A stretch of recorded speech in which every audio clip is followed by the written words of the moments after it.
So, breaking news that got posted less than 2 hours ago. The Trump administration took a key step on Monday towards fulfilling the president's executive order on social media, formally asking the FCC to develop regulations that could apply to Facebook, Twitter, and other tech platforms. How is that even fucking possible? Like, I mean, these are private companies. Nah. Yeah, but you're not regulating anything else. Like, all of a sudden now you want to regulate this. Everything is deregulation so that all these corporations can rape and pillage everything from the environment to our fucking pockets. But all of a sudden, oh, well, Facebook's out of control. Twitter's out of control. Motherfucker, you do more on Twitter than anybody else. What the fuck are you talking about? He's the one that keeps Twitter in business. Well, yeah, we had that discussion. It's like, but all of a sudden, oh, well, they're out of control. Yeah, because look. Yeah, because the head of Twitter probably crossed him or something, or somebody said something about his freaking orange paint job, and then then it's war for them. Well, hold on, here we go. His tweet from 6:41 p.m. tonight. So disgusting to watch Twitter's so-called trending, where so many trends are about me and never a good one. They look for anything they could find, make it as bad as possible, and blow it up, trying to make it a trend. Really ridiculous, illegal, and of course, very unfair. Oh. Shut up. Shut the fuck up. God, you are a horrible individual, and anything you get, you earned and deserved. Oh my God. Shut up already. What a whiny bitch. Like, you're trending because of all the shit you put on Twitter. and if it's bad, it's because you're a fucking idiot and you post stupid shit constantly. You're illiterate in the first place. Yeah. You're posting fucking white power videos. Whose fault is that? Like, oh, did he blame Obama for that one? Jesus Christ. Did you guys see the video of the couple in the Walmart with the swastika masks? Yeah. Yeah, I did. I want to know what I want to know, and this is a real question to both of you. I got a real question after it, so go ahead. All right, so real question. Yep. How is it that there weren't medics on hand to remove those fucking swastika face covers from their fucking throats? Like, what the fuck is going on in this world that somebody did not stomp an entire mud hole in both their asses and then shove those things in there? Like, there was not one person in that whole store who could have cold cocked both of them. If they had, listen, our friend Chris, our mutual friend Chris mentioned that on Facebook also, and I totally agreed with it. It's how do these people get in and out of the store unscathed? That's what I'm saying, and I said that a long time ago because there was an article I saw on like Gothamist or something where there was a guy riding the N train or something in Queens, and he had a swastika pendant. Yeah. And I'm thinking, like, how did this dude not get immediately stomped out? They tossed him off the train in a body bag. I mean, like, come on. People are taking pictures of him and shit with this pendant. It's like, come on, dude. Put the fucking phones down and handle this shit. Your phone's heavy enough, just clock him in the head with it. I mean, what do you think a police officer does if they get that call? Well, I can answer that because I've seen it, Len Hellfest. Yes. Hellfest, we watched the guy, somebody ripped his shirt. Turned out he had a nice big swastika tattoo on his chest. Hello. And we watched him get beat through the entire place and out to the outside. And he's laying on the ground. And the cops show up and just look at him and see the tattoo. It's one black cop, one white cop. And they just looked at him and like, oh, well, what happened here? And I'm standing like 3 feet away, and I'm in tears laughing. We're in tears laughing because it's just, oh, well, what happened here? Somebody hurt you? I mean, I'm going to tell you that was an epic beating. I mean, this dude as it should have been. This dude got beat up the bleachers, down the bleachers, into another area then into the hallway and out the door. Oh my God. There's just certain so things you fantastic. don't rep. Period. Another one of his friends got tossed into a garbage can head first and tossed out the door in the garbage can. Oh, well, what happened here? Exactly. Like you better go back to the tattoo shop and get that covered up with like a big ass falcon or something. I mean, what's wrong with you? Goodness God.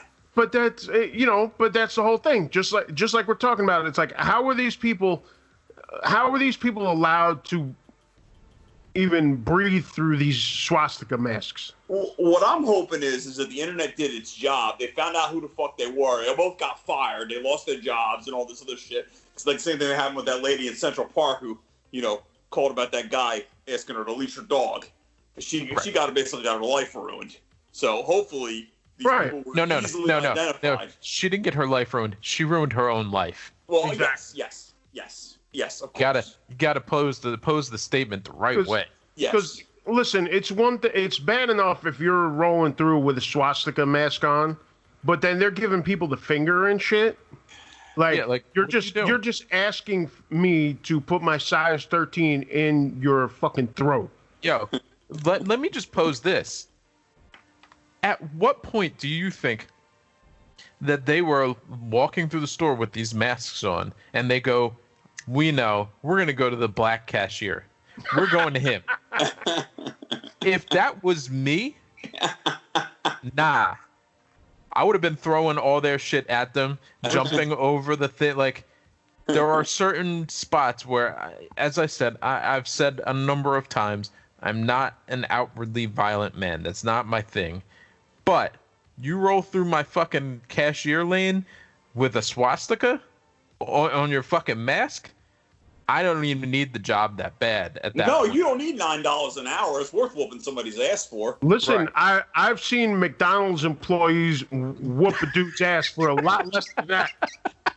Yo, some of those videos are amazing. We have seen plenty of those. McDonald's, Popeyes employees just come out from the counter and whoop somebody. Regular bodega I've seen videos. Some of these people at some of these restaurants, and I wouldn't look at them sideways. Yes, sir. No, sir.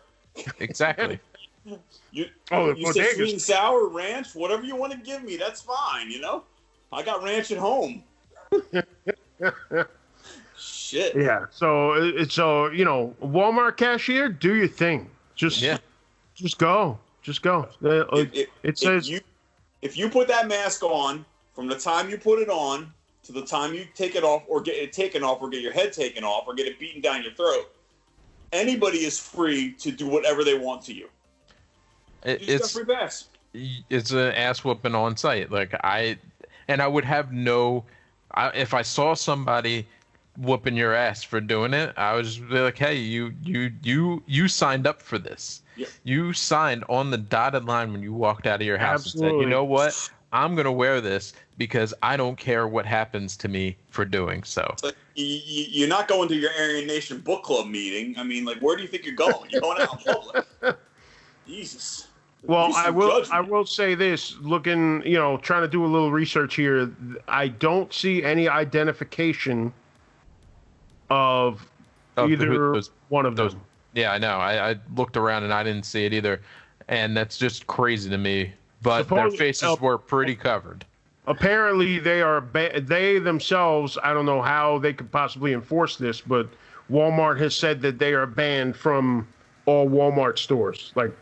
How? Well, I mean, there's a diner in Ewing that Andy was banned from, and we sat down and ate together at it just 2-3 weeks ago, and the guy who owns it came up and just shook his hand like nothing was wrong. So a banning only goes so far as you're willing to actually push it. Don't you love that? I'll leave names out, but once upon a time, I had some words with somebody related to hardcore, and they were not nice words. And then years ago, he shook my hand like nothing happened.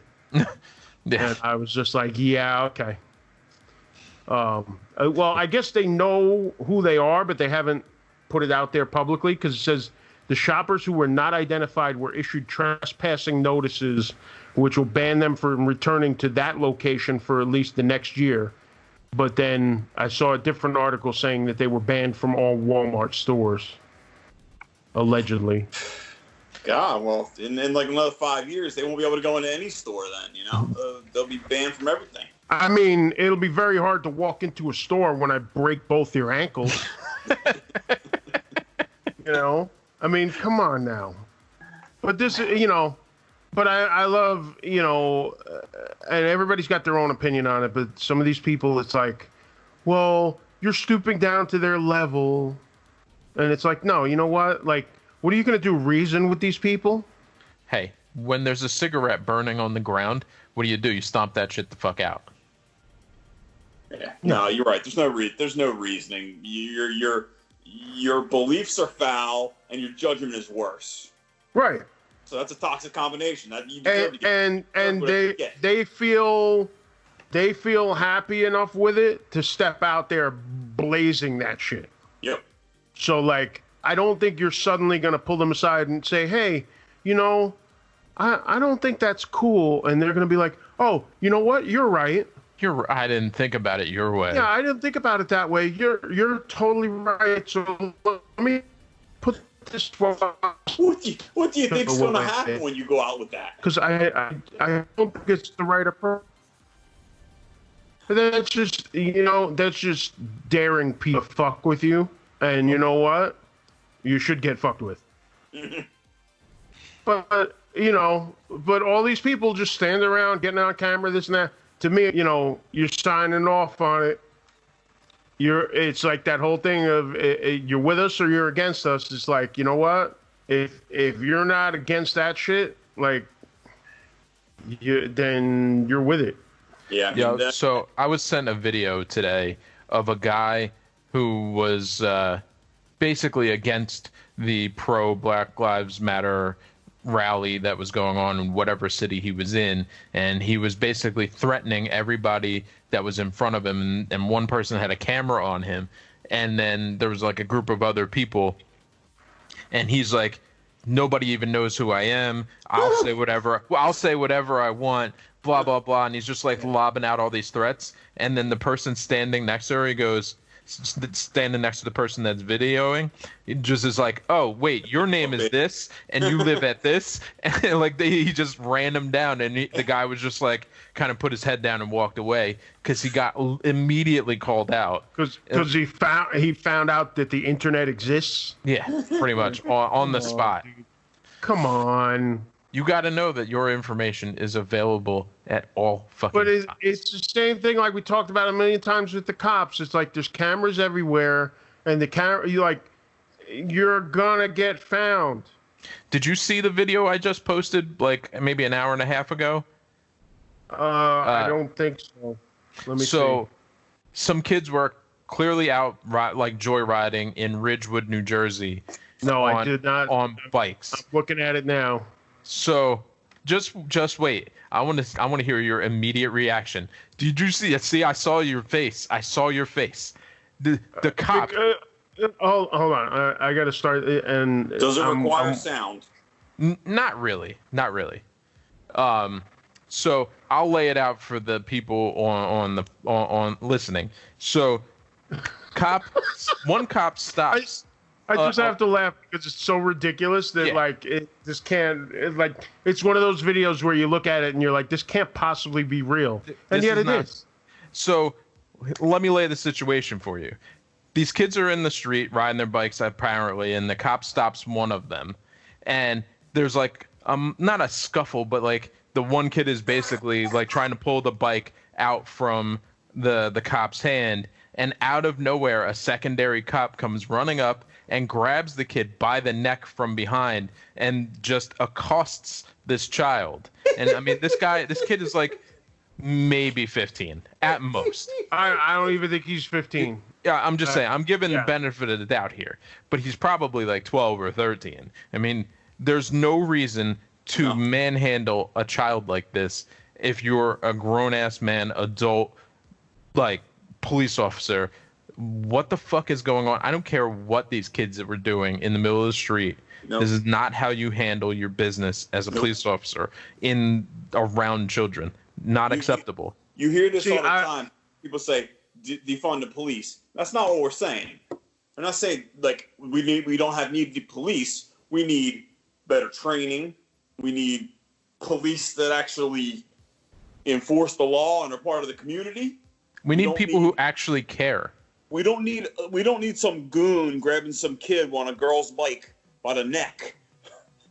Well, Len, you saw my initial reaction to this thing. That was when the other cop just comes and grabs a kid by the neck, and I'm thinking to myself, like at some fight like 20 years ago, that's what I would do.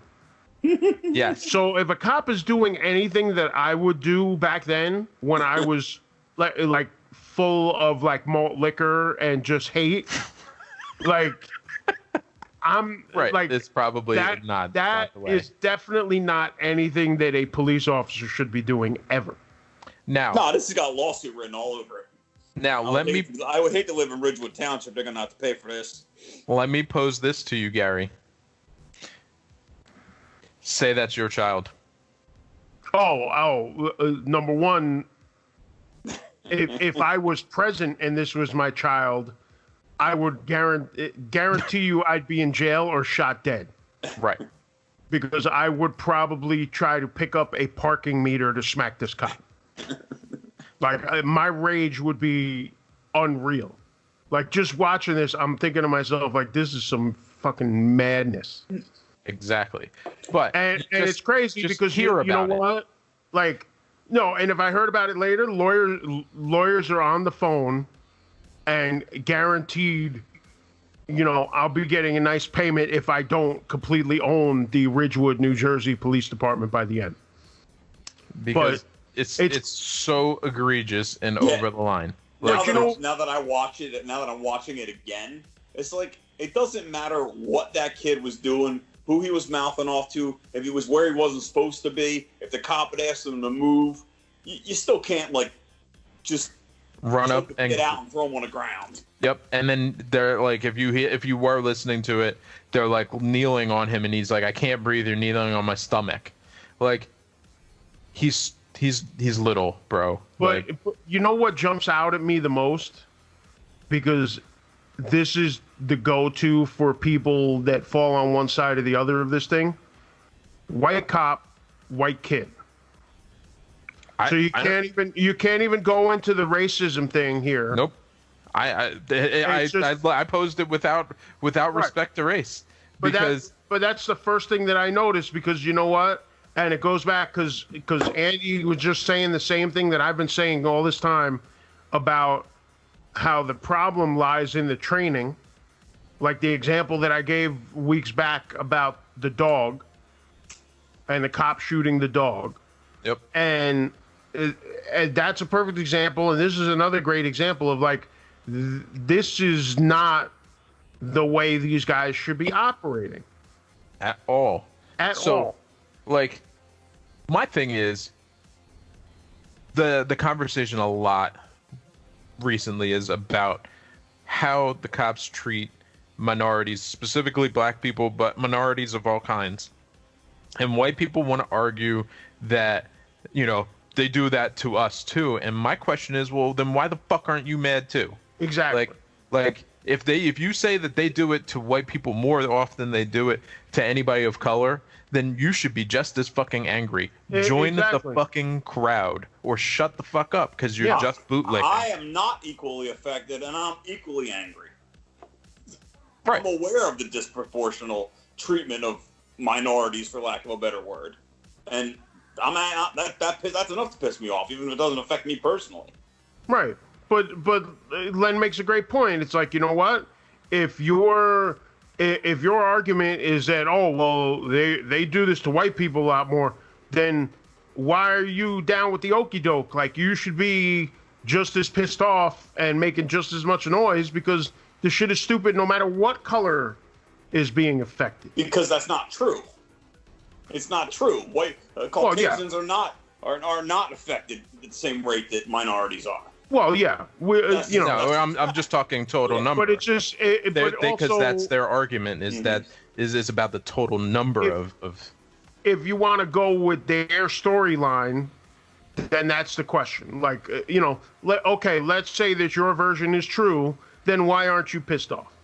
Why aren't you out in the streets pissed off? Because you should be. Because you know what? It shouldn't be happening. It doesn't matter what color you are. It doesn't matter what race or ethnicity or whatever. Like, the shit just should not be happening, period. And I go back again to the whole example with the dog, because it's a perfect example, because it just shows you that the training is lacking. And you can't, I mean, are we going to talk about, are we going to break down shootings by species now? In the end, it all points to the same problem. And that's really where the concentration should be. And the whole defund the police thing, on the surface, the way it's worded, it kind of gives people the wrong impression, because I support it. But I think a lot of people just say, oh, well, you're just going to take all the money away from the police. It's like, no, we're going to rearrange and concentrate things a different way from the way they are now. Well, it's like, why when somebody's suicidal, do you send some trigger-happy cop to beat their door down? Well, yeah. There should be like a public health person that they call to render the proper assistance. I mean, I know like 911 is the catch-all for all problems people have, but when that call comes in, they have to know, look, we need to get like, a social worker or a paramedic or somebody out there with some kind of training that's not going to, throw gas on the fire and, stir up a whole mess. Well, you know what, though? Part of the whole thing, and this is where, like, much like we've talked about other things like elections and stuff like that, like a lot of it is just a perfect storm that leads to this, down this path to this, to this situation. If you wanted to use the police or stuff like that, that's one thing, but by doing this gradual militarization of the police that has happened over the past 20, 30 years, that is in the opposite direction. So, like, you can't militarize the police and then have them deal with stuff like this. With actual social issues. Yeah, because they're not, you're not sending soldiers in to, stop a suicide. Or domestic violence call or something like that. Because it's just not, they're not trained for that. They're not equipped for that. They have a whole different set, and that's where the disconnect is, because you don't, it's like sending in firefighters to arrest somebody. That's not what they do. It's like sending in unmarked camoed goons into Portland to beat up protesters. Oh, well, that's a whole God. The unidentified people, nobody knows what agency they're from. They're officers. They say police are supposed to have badges, supposed to have badge numbers, supposed to have their names on their uniforms, and they're just out there shooting people at close range with pepper balls and throwing flashbang grenades at people and beating them with nightsticks. Like, come on! Like, where are we? Is this like? Are we in Soviet Russia? I mean, the fact that anybody justifies that at this point is crazy, because it really is. And like, I joked around about it months ago with memes and shit like that. But like, we're at the point now where the shit that's going on in this country is the type of shit that would happen in China that everybody used to bug out about, or happen in these other, these other oppressive countries. And like, here we are where it's the same shit. People are getting swept up in unmarked vans and disappearing. Like, what? Come on. Where are we? Yeah. Jesus. Yeah, and it's funny how the people who are so quick, to call people commies and this and that, all this other shit, all of a sudden those same people are real quiet about this stuff. Oh my God! You watch the news and you wait for like one Republican senator or congressman to step out and condemn this just heinous bullshit, and it's radio silence. Yeah. Yep. Radio silence. Yeah, because they're all afraid to go against the king. Except for one. I will say, except for one. Alexandria Ocasio-Cortez is the one person that's been saying shit the whole time, but nobody likes her whatsoever, so she may as well be yelling into the void. in all fairness, you know, it wasn't spelled out, but now I guess is the time to spell it out. You know, it all goes by party lines because she's been speaking out about it all this time, but there have been other Democrats that have been speaking out about it also. Yep. But all of the Republicans just fall right in line. Yep. And it's frightening. And you know what? They've hitched their wagon to the Titanic. And, you know, hope to hell, you know, anybody with an earshot of this podcast needs to go out and vote. We've got to get rid of this guy. Well, 80% of the seats are available in this term. So we could get rid of him and we could turn this shit over. Right. And get started on real change again. And, you know, the truth is they haven't done it publicly yet, but a lot of these Republicans now are starting to panic. There's a lot more news stories about it because the truth is they're realizing that, like, Trump is going to cost them their own election. If you're Cory Gardner in Colorado, if you're Susan Collins in Maine, if you're Tom Tillis in North Carolina, you got to be sweating bullets because you know damn well that the high tide takes all boats, and the wave comes. You know, I'd say half a dozen or 8 or 9 or maybe 10 Senate Republicans are going to get swept right out in this because, like, they're just spineless, feckless weasels, and you know you really don't have to do much to separate yourself from the rest of them, but it's really sad that it's just radio silence. I mean, a lot of them were bootlickers from the beginning. Yes. You know, from the second that Trump looked like he was going to win, and then from the second he actually won, they just lined up to suck his ass. Mm-hmm. And I don't know if you guys saw what I posted the other day on Facebook about Dave Bautista going after Ted Cruz on social media.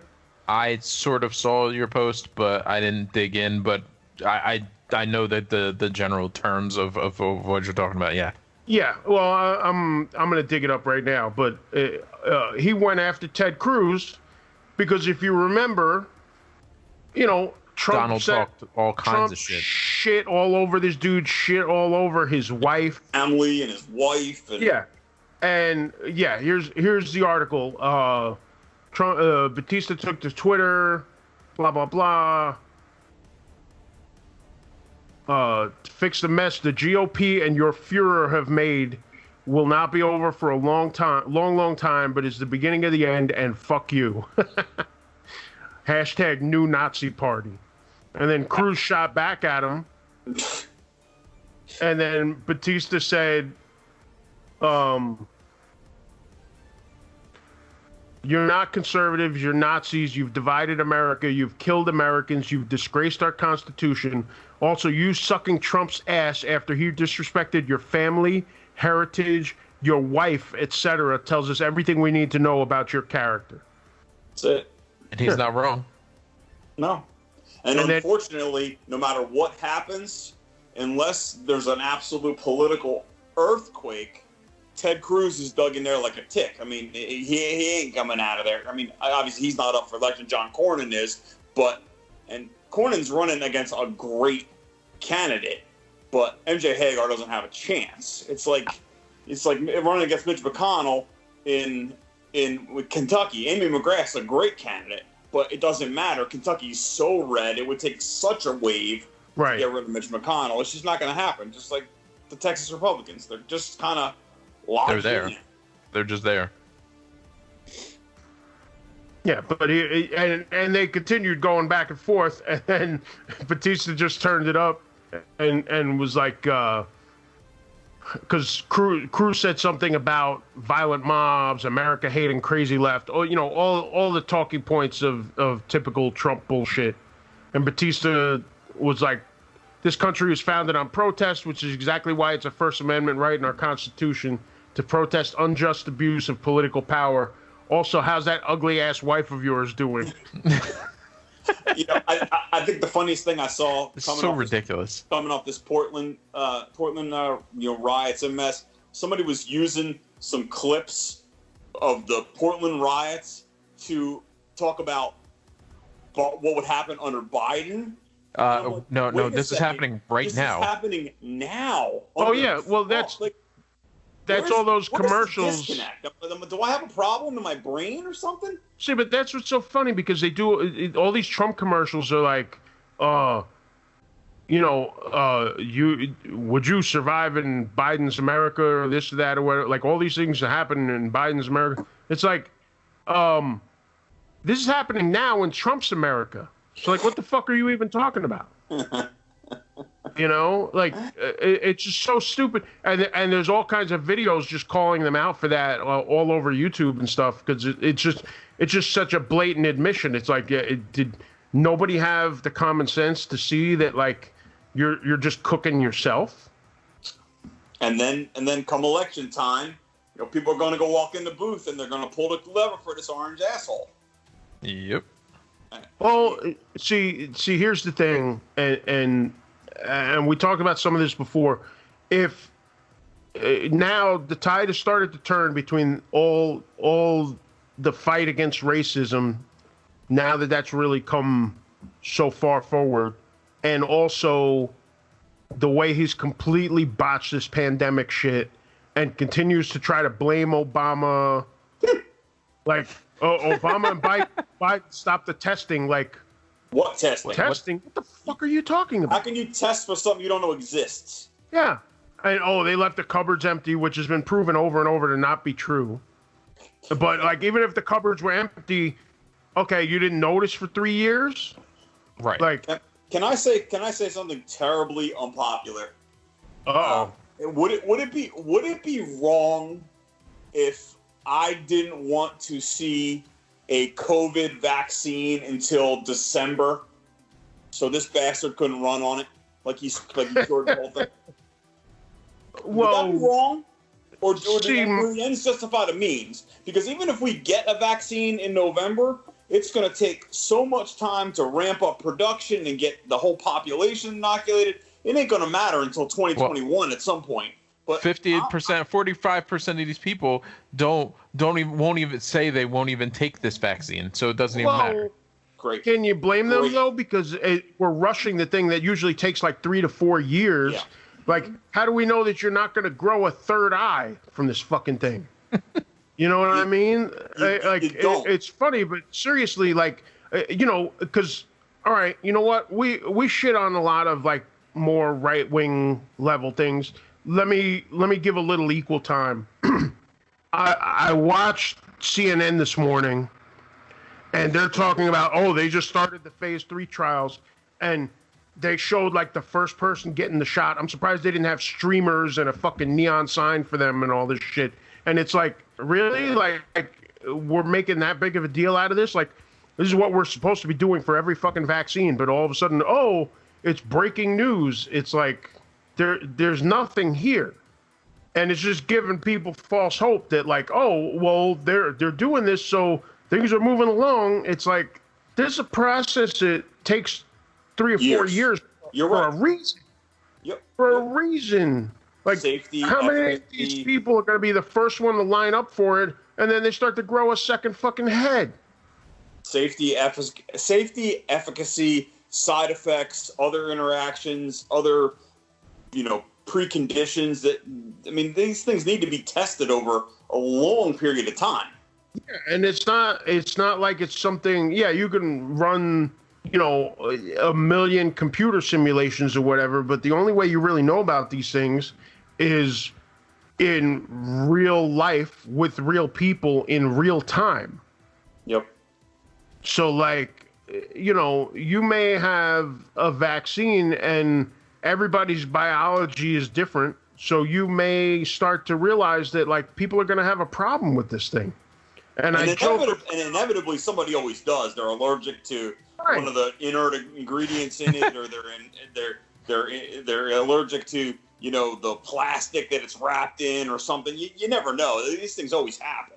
That just reminds me of when you're watching like commercials on the internet or on TV or whatever, and they're just like, don't take this if you are allergic to, and they list off 9,000 things, and you're like, well shit, don't take it. Just don't take it. Yeah, well, the entire audio of the commercial is just one long disclaimer. Like they're showing all these nice pictures and this and that, but like if you listen to it, the whole time is just, well, side effects could include death. Your whole dick was gonna fall off. Like, whoa. All I wanted was something for my post-nasal drip, and now I got no dick? What's going on? Side effects could include death, dismemberment, or growing of extra appendages. Like, but and listen, I goof around because that's me, but like this is a real serious concern because there are real side effects and there are real allergies, like we mentioned, and that's all part of this whole process, and that's why it takes years. So all of a sudden, and I'm not one of these anti-vax guys like so many people are, but I have real concerns about it because let's face it, we're just throwing this out there and gonna rush it, and you're gonna try to force people to get it, but like,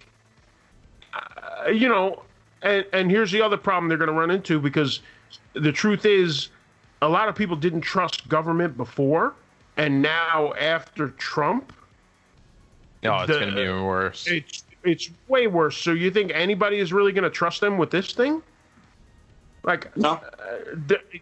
I guarantee you that trust in government is at an all-time low. So all of a sudden, everybody's just going to line up for the new vaccine? Like, no. Well, the problem I have with it, and this is actually in real seriousness, because before I was just kind of joking, but for all the viruses that exist on Earth, very, very few have actually had a vaccine created that actually stops them. Viruses, by nature, do not typically respond. No, you're right. To that type of antiviral treatment. Usually, it's to keep it under at bay. regulated levels, basically. Yeah, as you said, at bay. At best. They don't generally work, and because viruses mutate. Yep. And it's hard to stay. It's just like there's a new flu vaccine every year because the seasonal flu is different, and they take their best guess as to what the flu is going to smell like this year. And then they give us a vaccine that they think is going to be tailored. Some years it's better than others, but this is going to be the same thing. The virus it's a tricky thing, and you're right. The vaccine to combat a virus is not the optimal solution. No, and but the problem with this whole thing, with the vaccine, with all these other things, Trump is trying to rush through this thing and make it disappear. And and listen, I said it on Facebook today. We're recording this Monday night. I said it on Facebook today. It's like this whole thing with baseball is just a perfect example of the problem, because you're gonna tell me, oh, send your kids to school, everybody's gonna be okay. But meanwhile, the Florida Marlins can't even keep it together and keep themselves healthy. Like, how many people are sick in the organization? Like 13, 14 now? 14. I was texting a couple friends the guys I do my show with, and we were basically saying, like, look, if Major League Baseball has unlimited resources, rapid testing, quarantine ability, and they can do all the things that certainly schools, jobs, colleges, high schools just do not have the resources to do. Right.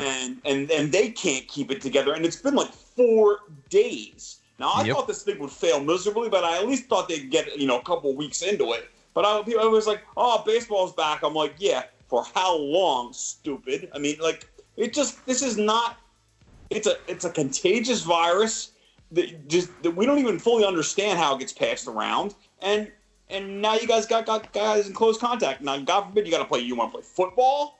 or something else where there's actually like literally hand-to-hand combat? No. Right. Well, but then you have the UFC, who have been putting on shows for the last 6 weeks or so now. Okay. And they have such a ridiculous protocol is that they're catching people before they get in the ring or the octagon. Right. So, but there have been so many fights that have fallen out due to people popping positive for COVID.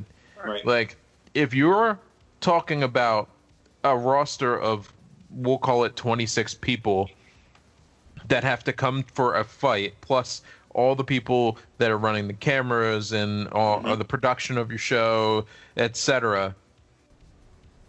You need to take every single person that's going to compete and basically quarantine them. You cannot do that in baseball. You can't do it in any team. Any other sport. Like, I will say that fighting is the only location in which you could potentially do that and say, hey, you need to be here, 9 days before the fight, and we are going to test you every day. And we're going to keep you on an island. Alone. Yep. Yeah. Like, are we going to have Baseball Island? All right. I'll read a stupid when I get to my pocket and pull this article up. Does every sport get an island now? Yeah. I mean, we already discussed that a little bit, but I mean, it's just so ridiculous. That would honestly be the only way that they could pull this off, is to basically take over, a compound where all the teams just live there. Well, and that's they don't go nowhere. That's what they were talking about doing with the NBA down in Florida. Right. Just have everybody be in the same place. But the other problem with that is that people are going to, especially the younger guys that want to party, they're going to sneak out. They're going to go, meet up with some girls or whatever. Like, these dudes aren't going to stay put. But that goes for everybody, because look at how many, look at the video we see of like people outside of bars. Like, everybody always said, oh, well, they should let us reopen because we'll be responsible, this and that. You won't. It's like, no, you won't. And I said that from the beginning. I know you said that from the beginning also. And it's true, because everybody says that, but you know what?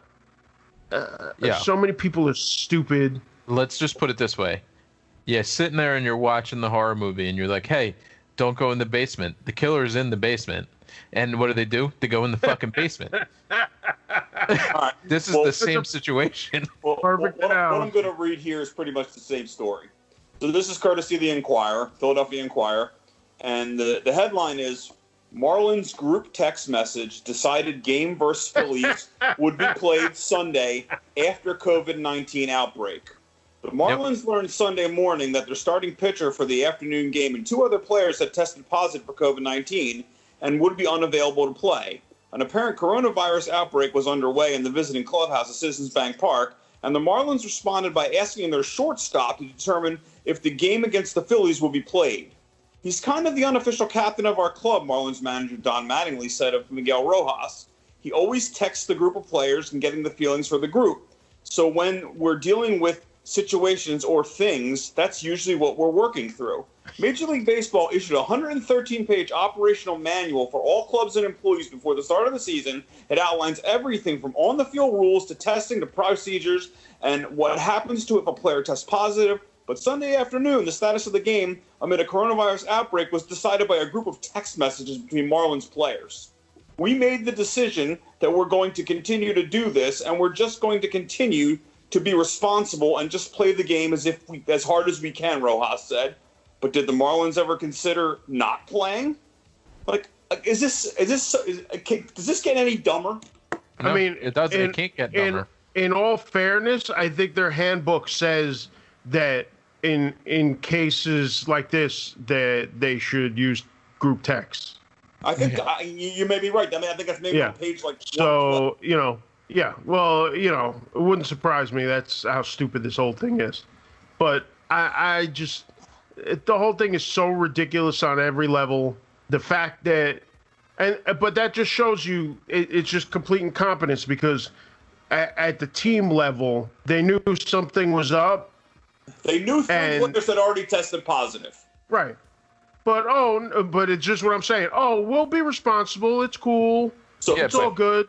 So where's the manager, the GM? Are they going to get fined to hell? I mean, like, well, it's ridiculous. It's just I have to defend myself for a second here because while I grew up a Yankee fan, I am in the minority and I was never a Don Mattingly fan. Me either. So, I hate that guy. Neither was I. So fuck that dude. You can have him. Yeah, I don't care for him either. But again, just somebody at the organizational level should have said, "Whoa, wait a second here." Right. Like these are all grown ass men with millions of dollars on the line, all the way from the owner all the way down to the guy that's scrubbing the toilet. Everybody's got something to lose here. But what are we doing here? Like, wake up. You just mentioned the problem, which is money. Yeah. Yep. So they will put, just like with all these other things, with Trump, with everything else, they will happily put, and it's funny because you're not talking about fans, you're talking about players on their own team and on other teams, and they don't even care. They will put that money ahead of anybody's health. I want to take that even a step further below that. They just exposed all the people who are working at the fucking stadium to help them get this stuff done. Yep. Anybody on the video staff that happened to get a little too close, anybody that was working in or around that dugout and locker room area has the potential for exposure. The locker room attendants, the umpires. Everybody. From top to bottom, you just compromised all of them with a text message. It's like you go out and you see people not wearing masks, or you see people wearing masks below their nose. And I'm like, it's the worst. Asshole. Look, this isn't about you. This is about everybody. Oh, but nobody ever thinks that way. The sooner we all get on board, the quicker we're going to get out of this. But we could have been done with this in fucking April. Yeah. We could have been done with this in April. But you know what? Well, the rest of Europe? Yes. Yeah, exactly. But and we go back to it again, like I said before, about how, and I see it like this, like you could step out of this bubble and look at this whole thing, and it's like a storyline. And it really comes together like somebody wrote it, that it's just so perfectly done. It's just because all of this all stems from, and I think we talked about it when we talked to Andy before, this whole selfish selfie culture that nobody gives a shit about anybody except themselves. And now here we are. It's just taking that and taking it to the next logical step, which is, I don't give a shit about anybody but myself. You want me to wear a mask to keep you healthy? Fuck you. I don't care about it. And it's to keep you healthy, and it's to keep your family at home healthy. Don't care. Your grandmother and don't care. And your anemic brother and your diabetic sister, and it's just people are just so stupid. Don't care. Don't care. And now we'll take it to the next logical step because here we are with the push again because of economy and this and this and that. Oh, the Marlins can't even keep their shit together, but I'm expected to send my kids to school. That ain't gonna work. And no, they're not gonna be shooting spitballs at each other and screaming COVID. Wet willies and just general general interaction. They're not going to wear their masks above their fucking noses, let alone on their face. Like, it's just going to be a disaster. But it's like I said on Facebook, it's like these kids are flicking boogers and eating crayons and shooting spitballs, but all of a sudden, oh no, they're going to be good. They're going to be good so that nobody gets sick, and they're going to wear their masks and do this and this. It's like, are you kidding me? Like, are you really kidding me? Like, there's no way in hell that they can make it, no matter what they do, there's no way that they can make it safe enough that these kids... I saw a feature on MSNBC. yesterday or the day before, maybe it was Saturday or Friday, and it was a group. I think these are actually these teachers have a group on Facebook, and maybe private, but it's teachers, like grade school and middle school teachers, who are basically like making sure before they go back in the classroom, they're filling out their wills. Oh yeah, I've seen a lot of mention of that. Like, why should going to school, barring like some like 1 in a million shooting, should like teachers be at risk of dying? Yeah. We already have an educator shortage as it is. It's an aging population. Nobody wants to do it. They're underpaid. They're mistreated. The hours are long. The work is shitty. But what we're gonna now put all these old teachers in danger too? Oh God.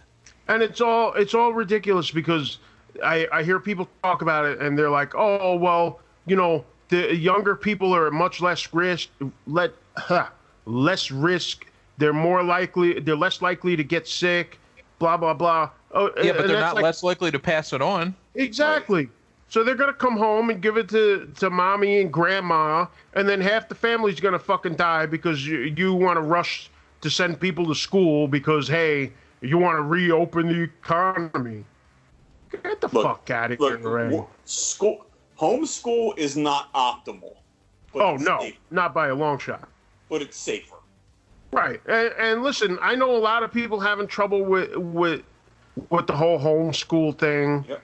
And I understand that, you know, and even kids that do well with it, like, you know, I know my kids have some trouble with it, but my kids, you know, are also good with technology, and a lot of other kids are not so good with technology. So there's so many different levels to it, but and it's bad for them to not have a routine. That's a big part of the problem too. And then what if both parents work? Well, but that's where the economy thing comes in because they want to rush everybody back to work because Trump wants to protect his lovely economy that, you know, he made it so great, it's the best, and that you know, he wants to do it at any cost. And it doesn't matter. It's the only shot at getting reelected. And it doesn't matter if people die. Nope. Because oh well, we got to reopen the economy. So, what about the kids that are starting in kindergarten? This is their first experience with school. Those kids will struggle when it comes to online learning. Right. They don't know how to do it. Because they don't have any concept of how learning actually works. Right. And because granted, kindergarten is a whole different level. It's a new step into learning what you're supposed to do when you go to school. And these kids that are supposed to be going to kindergarten this coming September are stuck between a rock and a hard place. Because do you send them and risk their health and your own? Or do you try to make them learn online? Or do you just hold them back a year? Yep. Like, none of those are optimal by any stretch. None of them is. There's no ideal situation in any of those options. The ideal situation is out of the barn, which would have been confronting the virus in March and February, like the rest of the world did, and then we wouldn't be talking about this. Or you hold kids out, and then maybe you get a vaccine by January or February, and then the kids go to school all the way through the summer. But then that brings us to the point that we were just talking about: is we don't even know if the vaccine is good. Correct. Well, that and you know, even if, you know, take the time thing out of the equation, there's a lot of people that are on the anti-vax tip anyway. So there's a whole other issue of how are you going to deal with people like that? Because at this point, they're probably going to require that vaccine. Oh, yeah. And that is going to piss a lot of people off because there's a lot of people, like I said, that even if you take out the time factor, like I was talking about before, they don't want to give their kids a vaccine. So then what? Then you get into another standoff because I'm not giving my kid that vaccine. oh, but you can't send them to the school if they don't have the vaccine. So what are we going to do in 20 years with all these anti-vaxxers who are out there, and then all of a sudden polio and rubella and all these other things that that are supposedly gone, that are kept to a minimum, to the point where there are many years that go without cases. It's a third world problem. Right. And I'm talking in the U.S. They go without cases here, and most of the cases that we get are kids that are immigrants in. But if you bring immigrant children into the system and expose them to kids that aren't vaccinated, those kids are going to get it. So what are we going to do in 10 years, 20 years, as this anti-vaxxing movement goes on, with all these kids that just start coming down with shit that was gone? Let me spin off from that into another related question. Polio comes back or something. Yeah. I'll give you another related question that spins off of something that Andy just said. That's something that I've been thinking about, and we discussed in a different capacity earlier on. Is America on the path to become a third world country? I think we're already almost there. Yeah, because joking around, I made a comment to somebody saying that America is becoming the trailer park of the world. It's not a joke. We're just a bunch of hillbilly dipshits. Not all of us, but enough of us that we're just like, oh, well, fuck a vaccine, fuck a virus. There's no virus. Everything's good. Everything's fine. And, you know, combine that with what I know we did talk about in our earlier episode with the financials, with the whole economy thing, and the fact that China is going to overtake us. I would probably argue that it probably already did. Yeah, I would have to actually go look at the numbers myself right now, but but combine all of that together, and tell me, do you think that America is on the path to becoming a third world country? As a serious question. I don't think we've gotten there yet, but I can see the decline, and I can certainly see another 4 more years of Trump not helping the situation. Like who needs the UN? Who needs the World Health Organization? Like these are who needs like international partners? Like we can't go alone. We can't go this alone. I mean, it's American exceptionalism is one thing, but like, how can anybody look at? We're in the beacon of nothing now because we have. Well, that's what I was going to say. What are we exceptional at this point? Being exceptionally fucking stupid. We're exceptional collectively with stupid. Shit. Yeah. We're exceptionally dumb and exceptional when it comes to bullshit and used car salesmen saying that we've got the best testing ever. Like, everybody's dying, but we've got the best testing ever. We have more deaths in Florida than any other country in the world except the United States. Right. Yep. Florida is the second-ranked country of death. But let me point out another thing too, which is the fact that Trump is not worried about people dying from the coronavirus, but he wants to send feds into Portland and other cities because he's worried about people dying there. Like, which deaths do you care about? Yep.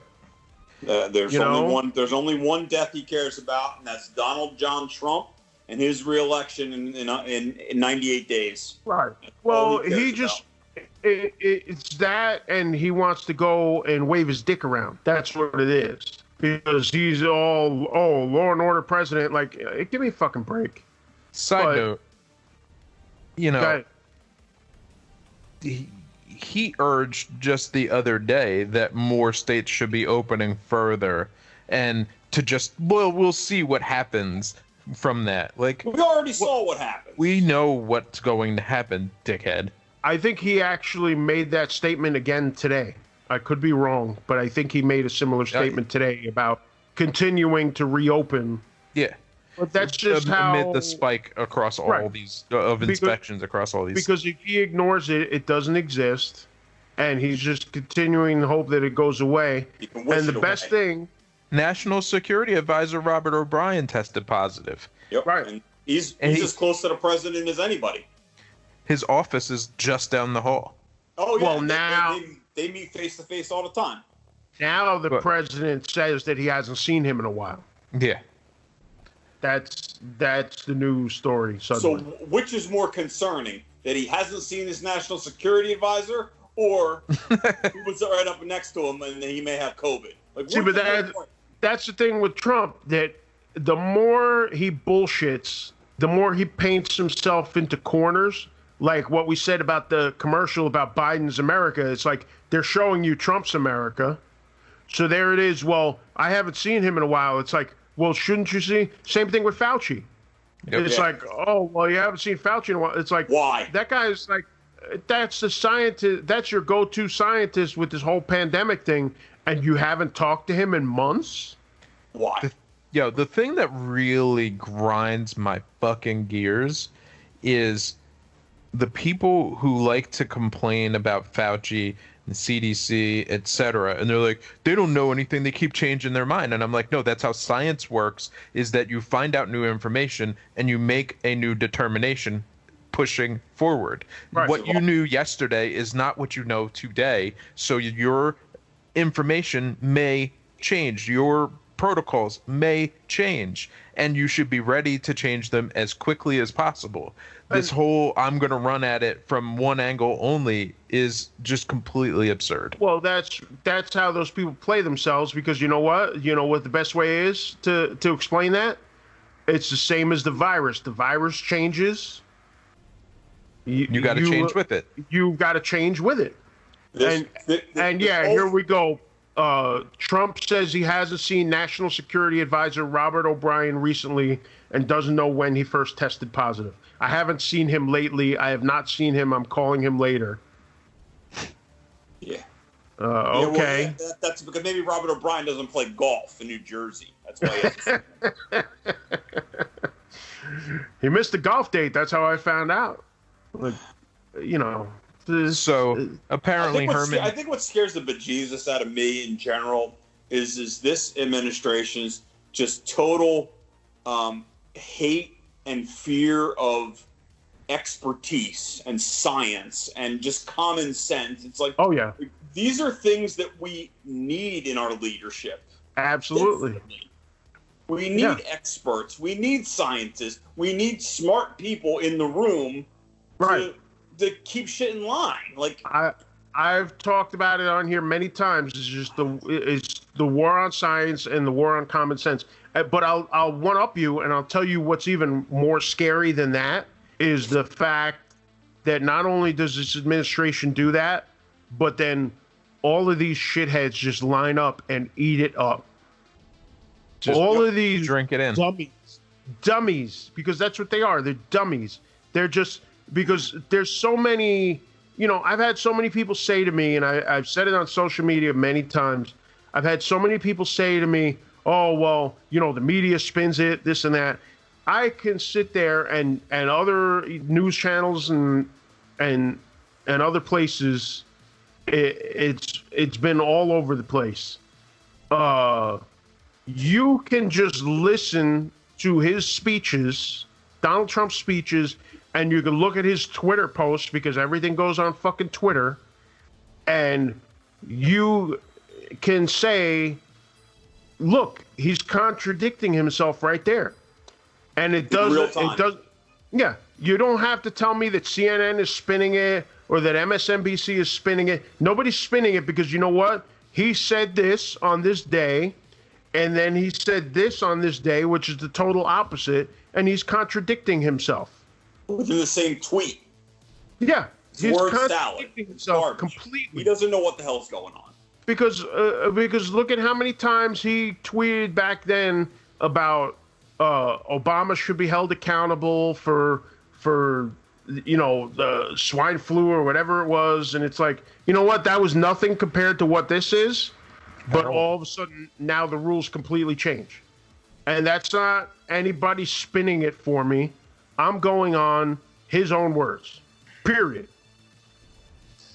And it's just crazy that so many people just eat this shit up. And I've tried to be tolerant when it comes to people that support different things or whatever, but it's like, it's just so blind at this point that people just jump on it And it's like, it's like the people on the Titanic that just, oh no, we'll be fine. We'll be fine because this whole Trump presidency is the Titanic. Because the band played on. What? Yeah, the shit is sinking. Trump is like Nero while Rome burns, and everything's fine. We're all fine here. Everything's great. There's 35, 36, 37, 38% of people that are going to ride or die with this guy. Yeah. You can, no matter what you tell them, not that they read, but no matter what you tell them, they're going to go into the booth in November, and they're going to pull the lever for this guy no matter what he does, and no matter how many people he kills, and no matter who he endangers, and no matter how stupid he sounds, they're going to go in there and they're going to pull the lever for him. That's the most mind-blowing part of all of it. Can you imagine if there were nearly 150,000 U.S. deaths related to any disease at all you want to pin it on, and Obama was our president, or Clinton was our president, or even Bush was our president? People would be rioting in the fucking streets. But because it's Trump, the people that would have been rioting in the streets are just riding along in the car saying that nothing is wrong. Listen, Obama couldn't even sneeze without somebody complaining about it. Yep. And now here we are, and it's like this shit is going on, whether it's all the deregulation stuff or all the climate change stuff. They're just like, all these things. Fine. And they're just like, oh, no, it's cool. It's cool. Nothing wrong. Nothing to see here. It's fine. Just keep going. But I always said it from the election back then that the problem is not really Trump on his own. The real problem is the people that are voting for him. Because Trump could be out in January. Trump could be out in January, but we're still stuck with all those fucking people in this country. Oh, the wind will change, and they'll be anti-Biden. They'll be fighting him tooth and nail, and then they'll be vocal like a bunch of maniacs. It is not just Trump. It is his enablers, and It is the system that is under stress. There are vehicles to check him, and nobody wants to check him. No, not at all. It's just so blatant, and that's the perfect word to use, enablers, because that's what they are. They are just enabling all of this nonsense that's going on, and there's just like it just blows my mind every day. It's just all these people are signing off on this stuff. Yep.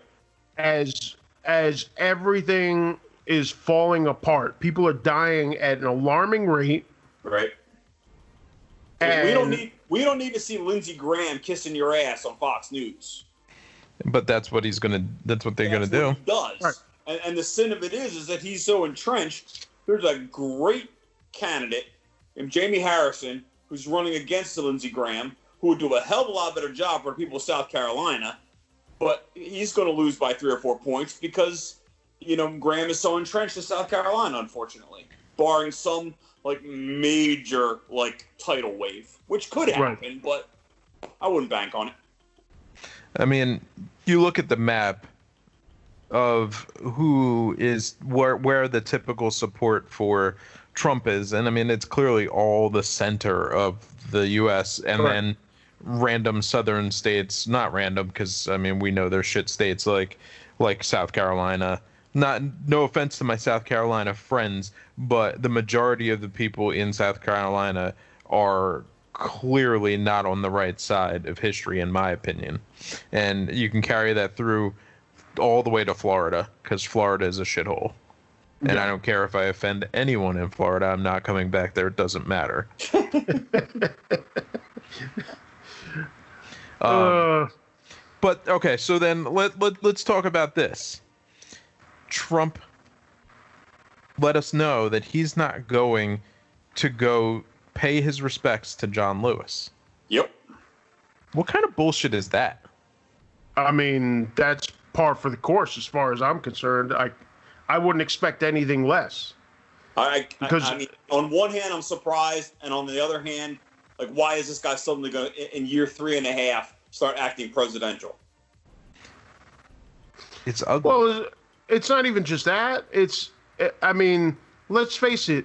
If you look at his track record with everything that's gone on recently with George Floyd and race, he's said the bare minimum and then just gone on his usual path. He mentioned very good people on both sides. Right.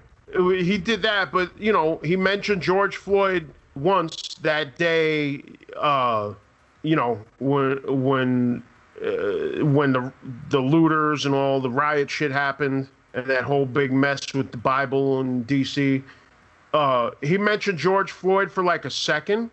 Yeah, and then get a gold star. And then he just went right back on to his usual shit. So I don't expect him to do anything different. He does, when it comes to the race thing, it's just like the COVID thing. He does the bare minimum and then just goes back onto his regular path. Yep. Honestly, the guy's a bigot.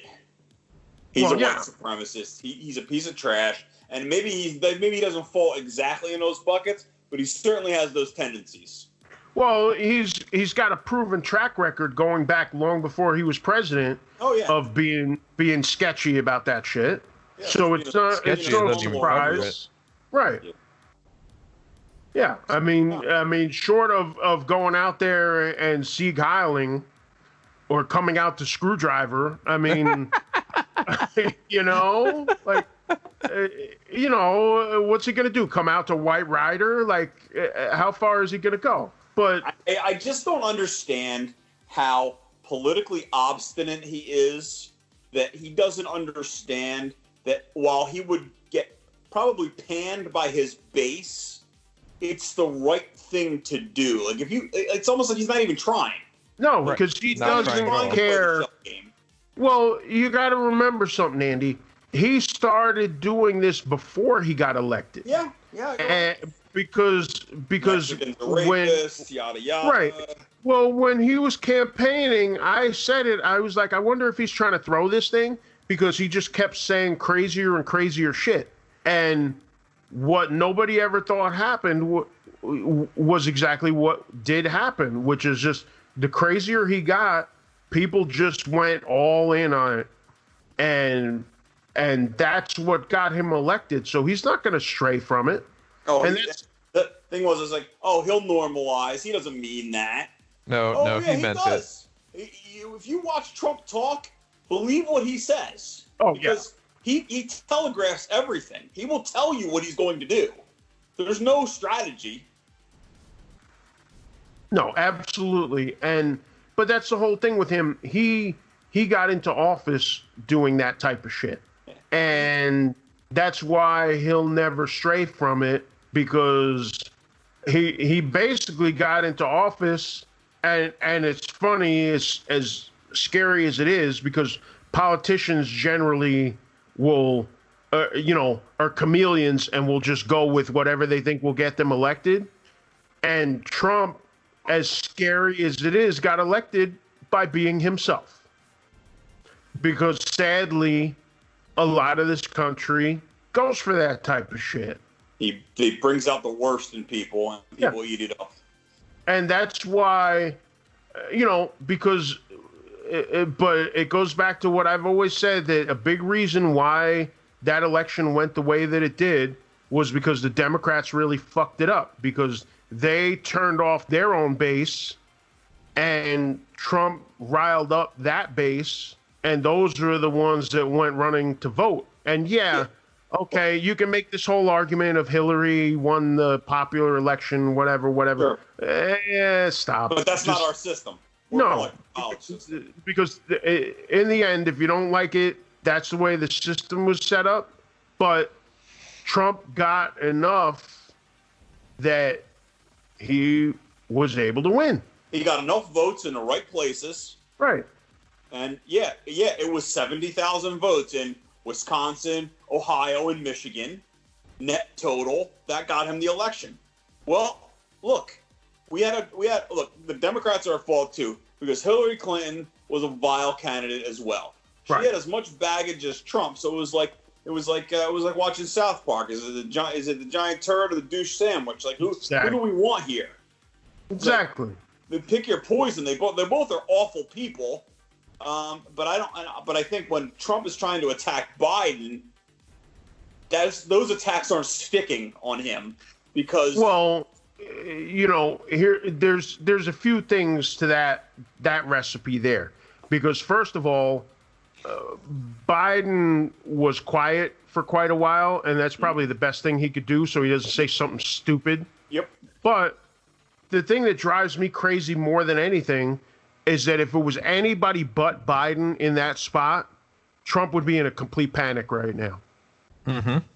Because Biden is just another shit sandwich, and Trump feels more confident that he'll be able to take Biden, which is just silly, because you know what? If the Democrats had any fucking common sense, they would have put somebody stronger in that spot, and right now it would be a whole different ball game. But instead, here we are dealing with this silly shit, and I just, and the real, the lucky thing that's happening here now is two factors, and this is what they need to keep on, and a lot of it is something that is not in the Democrats' control. One is that this virus thing and the way Trump has handled it has really fucked him up. Oh yeah. Number one, but also number two, the race thing isn't going away. Right. And the way Trump is handling the race thing, he's making more problems for himself, because a lot of people see this Portland thing for what it is, and the people who are not part of Trump's base, the people who are not down with all the racist shit, they're getting motivated more and more to go out on the streets and protest, but also those people need to keep it up till November for the polls and vote. Right. And that's going to be key, because that's really where the difference is going to be made. And that's where the Democrats fucked up last time, because with the whole thing with Bernie and Hillary, they turned off so many people that all those people didn't show up. And at this point, they need to keep those people hot and keep them engaged and keep them excited and involved, because the only way that this election is going to go away from Trump is to get those people to come out.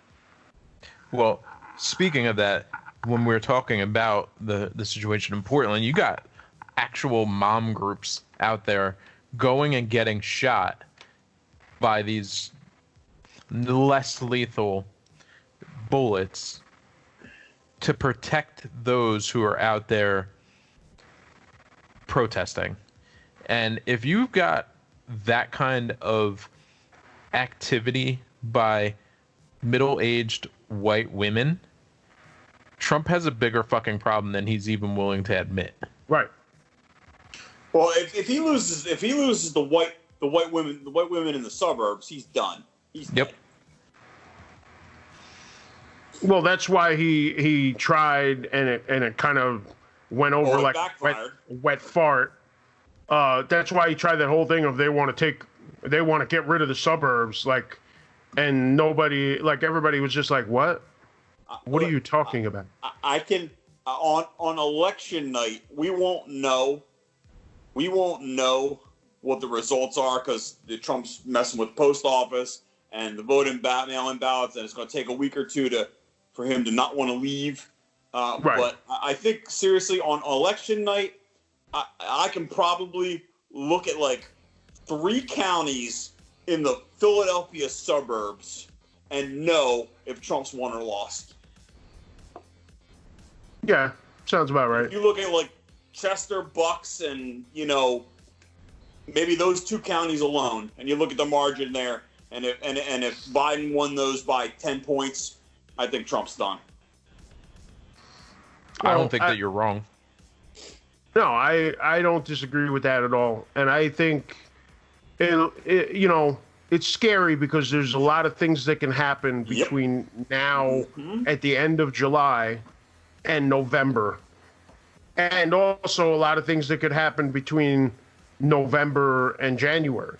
Yep. So, like I said, I think we can all universally agree here. He is not going to go quietly. right.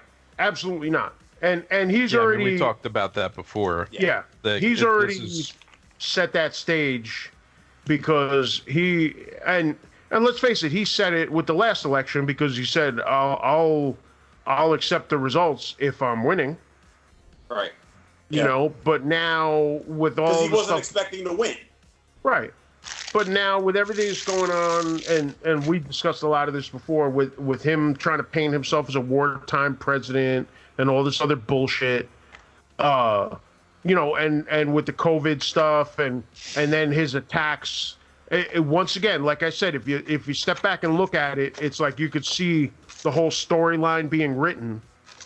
He's been writing this storyline for this whole year already. He's been sowing doubt the whole way.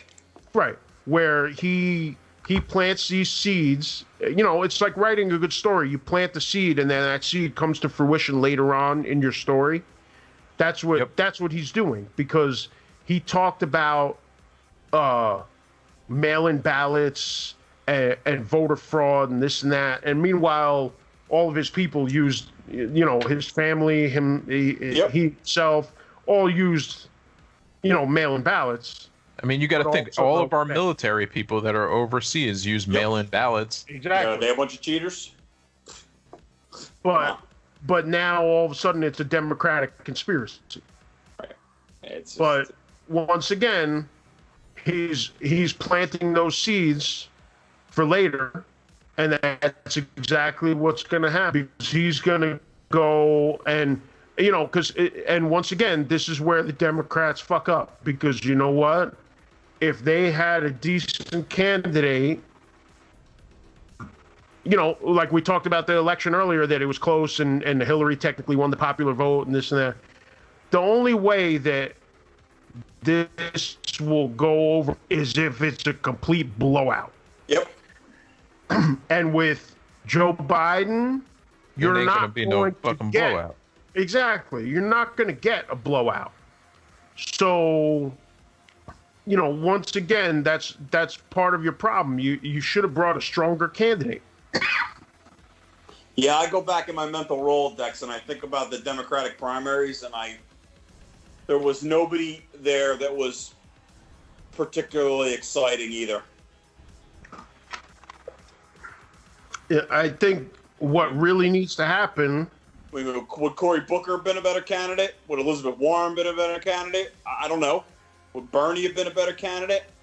I don't know. They all have baggage. They all have baggage, but you know what? In the end, I think what's happening right now, and it's really a question of whether this continues to happen, is that Trump is the one burying himself. Yep. 100%. And everybody could be in a position to just sit back and let it happen. But, you know, like I said, a lot of things could happen between now and then. And a lot of them, listen, nobody ever saw a pandemic coming. So who knows what else is coming that we can't even imagine. I don't think Trump aliens. I don't think Trump is aliens. I don't think Trump is capable of learning a new trick. So, and since this has already worked for him once, he thinks he's going to pull the inside straight again. Oh, absolutely. So look, if I was Biden, I'd stay in the basement, let Trump hang himself, and just be done with it. Because the best chance of Biden winning is just Trump continuing to pour more gasoline on his own fire. Exactly. Yeah, that's exactly what it is. It's Biden's best avenue for winning is Trump just losing, literally just losing it for himself, because that's what he's already doing that. Yes. Yep, snatching defeat from the jaws of victory. Well, let me call back to another thing, because we discussed this on our first episode with Andy, and now I think things may have gone in a different direction. Uh, who's your VP pick now, Andy? Who's my VP pick now? Well, I think Biden has boxed himself into a African American female. I think that's where we are, and I think that list is probably down to 5. I think he'd like to pick Elizabeth Warren, but I don't think that's going to suffice the base. I would say your front runner is probably Kamala Harris, but she's got her detractors as well. I'd love to see Stacey Abrams get a shot at it. I think she ran a hell of a race in Georgia, and I think I think she would excite the liberal base. Maybe Val Demings, but she's not very exciting either. It's going to be one of those 3. Because I don't think Warren's going to get it, but I'd say I'd rank them Harris, Stacey Abrams, and then Val Demings would be my show pick. Well, I have, when we discussed it earlier, I was very iffy about it, but I have a very strong, solid pick now. But, Len, I don't know if you have the same choice. You have anybody in mind, Len? I would also lean away from Kamala Harris and probably closer. I would too, personally. And probably closer to Val Demings, but I have a feeling you're going to say Tammy Duckworth. That is my pick for sure. I think... Minority, veteran. Well, yeah. I think, when the people of color thing... Yep. When the people of color thing went in there, immediately everybody thought African American, so it's kind of a swerve. But I've seen her stock go up very quickly in a very short amount of time, and I think she'd be an excellent pick simply because she's got some fucking teeth. Yes. And I think that is something that is sorely lacking in the party. And I think that's the only thing. Well, first of all, just her service alone. She was a helicopter pilot. She lost both her legs. Purple Heart recipient. Yeah. She's a person of color because she's half Thai. She was born in Thailand. Her father was stationed in Thailand. And also because she's, like I said, she's got teeth. She'll go after, she's already gone after Trump a lot recently. And I think she'll continue to do so. And I think that's something that's lacking in the party. Well, I think Stacey Abrams has some teeth too.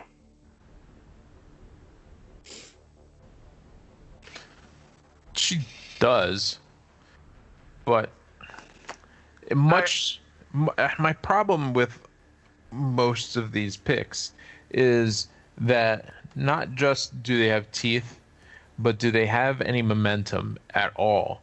Do they have the ability to bring something to Biden that he does not?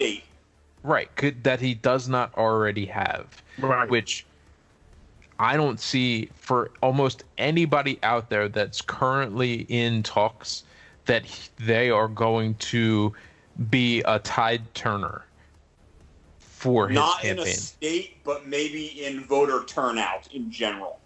Possible. By picking a minority woman, I think that's kind of where the Democratic Party is now. And I think he also has to consider that he may very well go one term and then step down. He might only go 6 months and step down.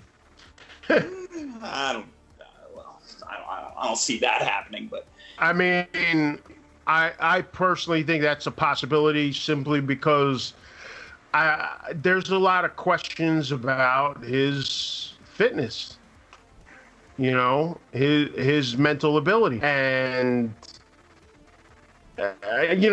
some people will just say, oh, that's the Republicans just making up some shit. But I have, one of the reasons why I don't like Biden as a candidate is because he comes off as just, sometimes he's very iffy. but I think having a strong VP candidate will help. And I think, especially recently, Tammy Duckworth has been in the news a bit recently going after Trump. And you know what? And let me just throw something out. Let me give Tammy Duckworth a boost. I know Trump has no class, and I know the Republicans have no class, but how do you attack her as a candidate? Like, tell me that isn't just like it's a tough political minefield. Well, but that's, you know what? You know what's funny about that? That's kind of what got her some momentum, and that's what got her showing up on my radar. Yep. Because this dumb schmuck Tucker Carlson decided to go after her and made a fool of himself. Yeah, he made a fool of himself. But you know what? That boosted her quite a bit, because honestly, it wasn't until after that I really started to see her name coming up and started to think, maybe that's the one. It makes it look. I will tell you, Gary, it makes a lot of sense. I think that I think a lot of these things are telegraphed. I think because I remember when Obama started showing up on the national scene and being talked about. And I remember over the years, these other candidates, and you see over time, people, the insiders get the word and they start talking about them like that's the next big thing. That's the one. That's the next one they're going to push, And it was Obama at the convention. Yep. Where he burst on the scene, and he just was a powerful, dynamic speaker, and you got that kind of rush. It was like, right, yeah, keep talking. Like, he's kind of like half politician, but he kind of talks like a preacher, but he just has a good tone about him, and he just has his shit together, and it just you knew he was. When I saw the convention, I was like, this guy could be the first African American president, and this was right before when he just won his Senate seat. Right. And that's what I'm talking about, because I think in general with a lot of things related to politics, you can see it coming. You see who they're starting to set up as the next in line. It's like watching wrestling, and you see the person that's starting to get more spotlight, and you know that they're going to get a push. It's the same thing. And it's like watching Tammy Duckworth when you saw The Rock was getting the push. Exactly. Because you could just sense it, and I have gotten the sense in the past month or so. I've seen her name come up a lot more.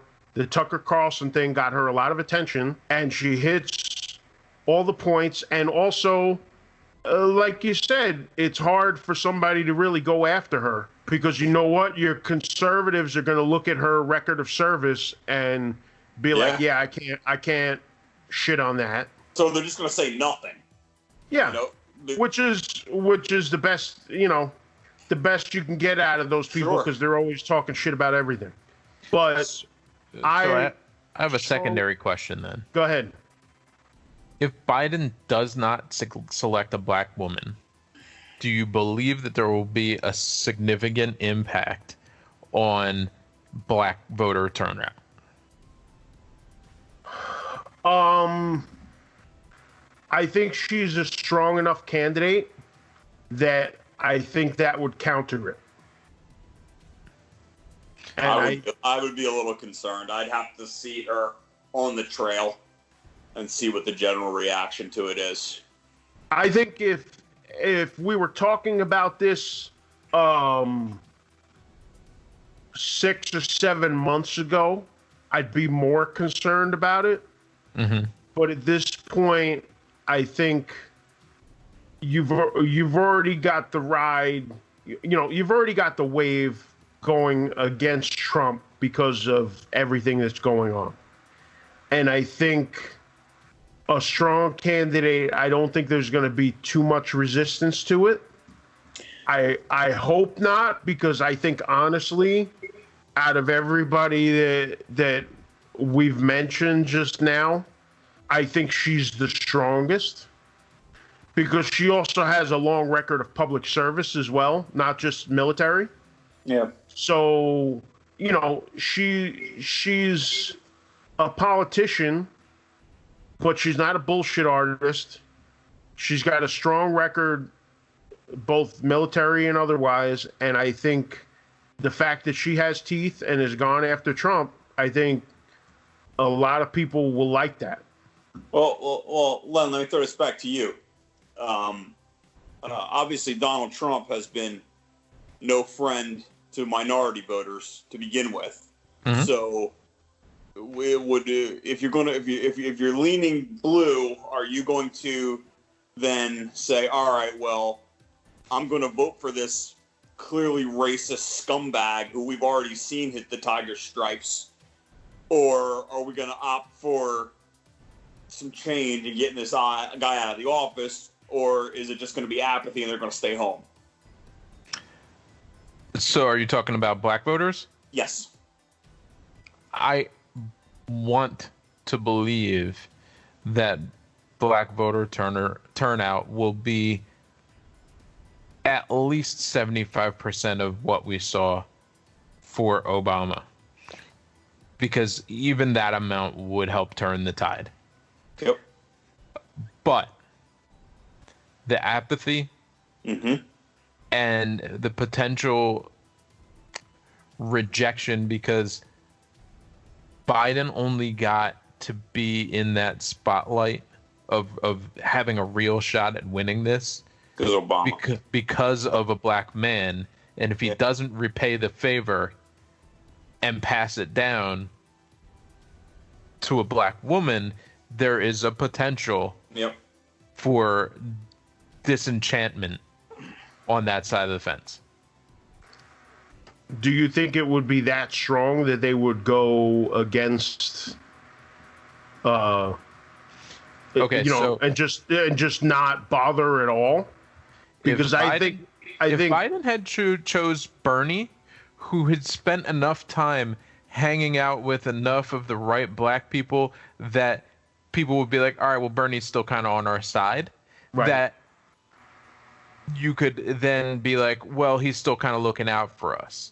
Whereas Tammy Duckworth, she's probably one of the best choices, but I will say that the black community and the Asian community have never been simpatico.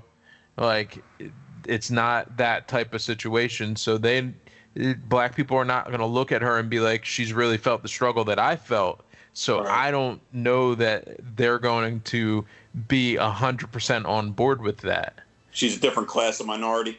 Yeah, unfortunately. Yep, and then that was why I kind of posed the question. I'm like, well, I can't guarantee you that people are going to show up just for that. But is Trump plus a cheese sandwich enough to get people to the polls? I can't. I don't know. I want to believe that people have had enough. Yep. Well, that's the bullshit that we've been seeing on all of our feeds, because we're not really seeing the true information on the actual news outlets, but the information that we're seeing on our feeds on a daily basis, if that is not enough to get you motivated and interested to go out and attempt to change the course of history, then there's not much else I can do. Nope. Well, that's why... Then we are a third world country, and we are in decline, to answer your question, Gary. Right. That would cement it. Well, but that's why I mentioned it might be a little different if it was 6 or 7 months ago, because with everything that's gone on recently, I think people are that much more motivated to vote against Trump. And I think, okay, Tammy Duckworth may not be an African-American candidate, but she's not toxic in any way. And I think that will still keep people going out. I want to hope so. She's not enough I don't think she's enough to turn people off. Put it that way. And I hope I'm right. I hope with all of everything I have that you're right. Yeah. And honestly, at this point in time, with what we've seen of the Donald Trump presidency, what we've seen in the Donald Trump administration, I would have to say that I think it would be foolish to reject, as much as I don't like Joe Biden, I think at this point, I think it would be foolish to reject him based on that. Let me be 100% clear. I don't like Joe Biden, and under normal circumstances, he would never get my vote. Right. But under this circumstance, in the position that we are currently in, that shit sandwich is better than the shit hoagie. So I'm going to take the small sandwich and go with it, because I need to feel like there's a potential for things to be better. And I know that if I eat the shit hoagie, my stomach is going to feel worse. Well, I will put it this way. And it's terrible to see it this way, but this is how it is. I think, and I have always said that I think Joe Biden is an absolutely terrible candidate. At this point, we have seen the Donald Trump administration, and we're seeing more and more of it as he feels free to do shit. Like the feds in Portland grabbing people up, like, you know, all the stuff with the World Health Organization and all these other things, and just the blatant racism. And I think the only way to look at it is that Joe Biden is the less dangerous of the two options, which is a terrible way to look at it. Dangerous at all. I don't see Joe Biden as directly dangerous either. The way that Trump is just recklessly dangerous. And he really is dangerous, and there's no doubt about it, because you could see just the way he's fanning the flames of racism in this country, and the way he's just turning his back on so many things that people consider American values. I mean, grabbing people up on the street like a communist country, like those aren't American values. And I'm the last in the United States. And I'm not a stickler for values. Like, I'm not, I'm a diehard atheist. I'm not one of these people that's on some moral high ground when it comes to a lot of these things. But he is just so dangerous and just fanning these flames and just so divisive. And it goes for everything from race to just this whole idea of liberals and conservatives and Democrats and Republicans, and even down to just people that wear a fucking mask. Yep. Like, the fact that that's been politicized to the level that it has is just dangerous. And the fact that people are so diehard about all this shit, it's all just very dangerous. It's like a cult. And there's no way to look at it any other way. It's really like a cult, because there's nobody would ever let half of the shit fly. I don't understand why they're doing it now. But it's become so cult-like. It's just terrifying. And he's got that 36% of the lemmings that'll follow him over the cliff.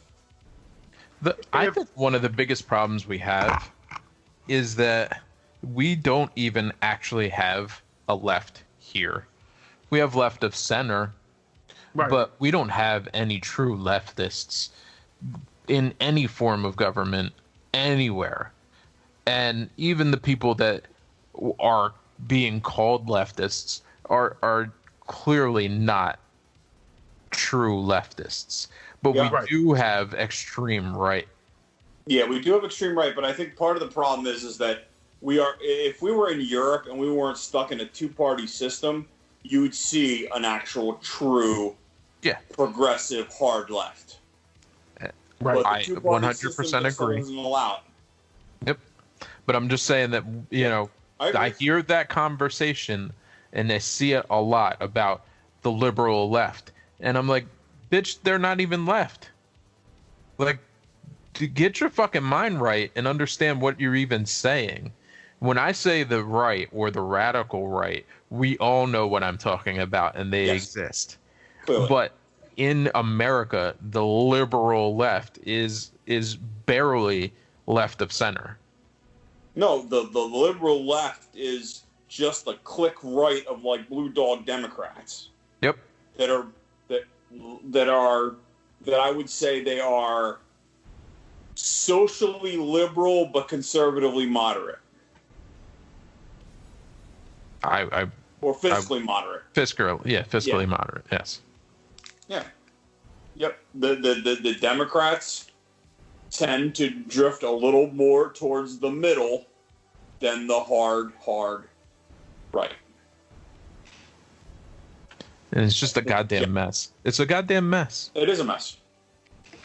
These are the problems we have. We have a two-party system and we have the electoral college. They're two major defects. But I think, like I said, the scariest thing to me with Trump in the big picture is that one of the things that has guided our democracy for 240 years is the peaceful transition of power and the respect of elections.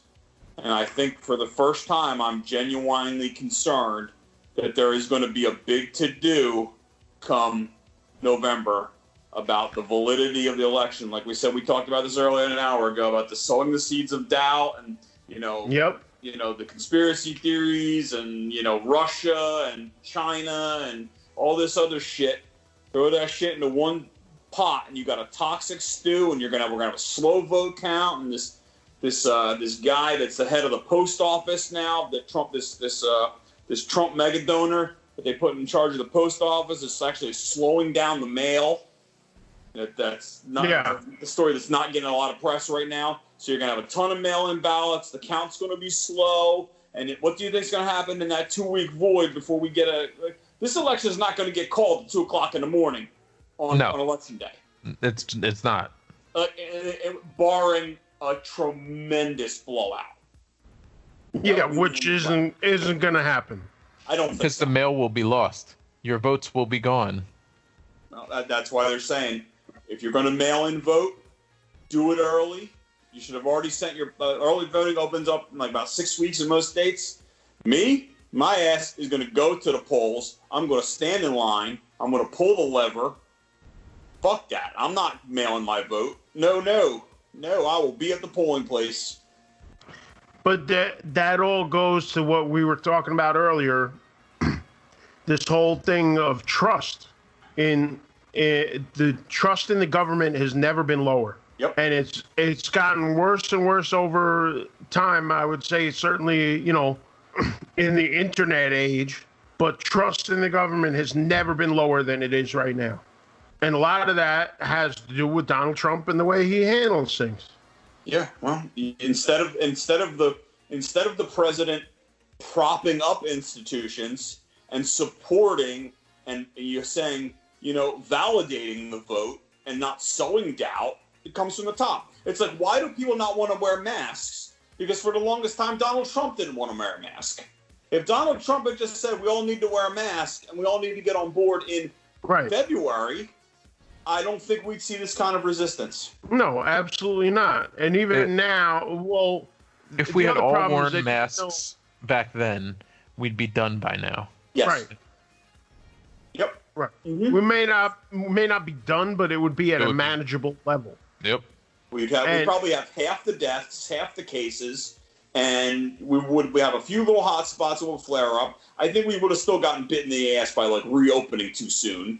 But if we all got on board with the social distancing and the masks and the hand sanitizer and all this stuff that we all know to do, but we just choose not to because we're ignorant, stupid, or political lemmings. I don't know what the problem is, but I go outside. I wear my damn mask, not just for me, but for everybody else around me. I know I don't have COVID, and I can't speak for you guys. I've been tested. But, you know, and I was tested because my mother had it. So, Right. You know, and I was I was around her, and, you know, I was not feeling well. And my doctor said, have you been around anybody that had COVID? And I said, yeah, I have. I think she was past the point where she was clear of it, but he's like, go get tested. So now, could I have it now? Certainly, because that test was, you know, 2 months ago.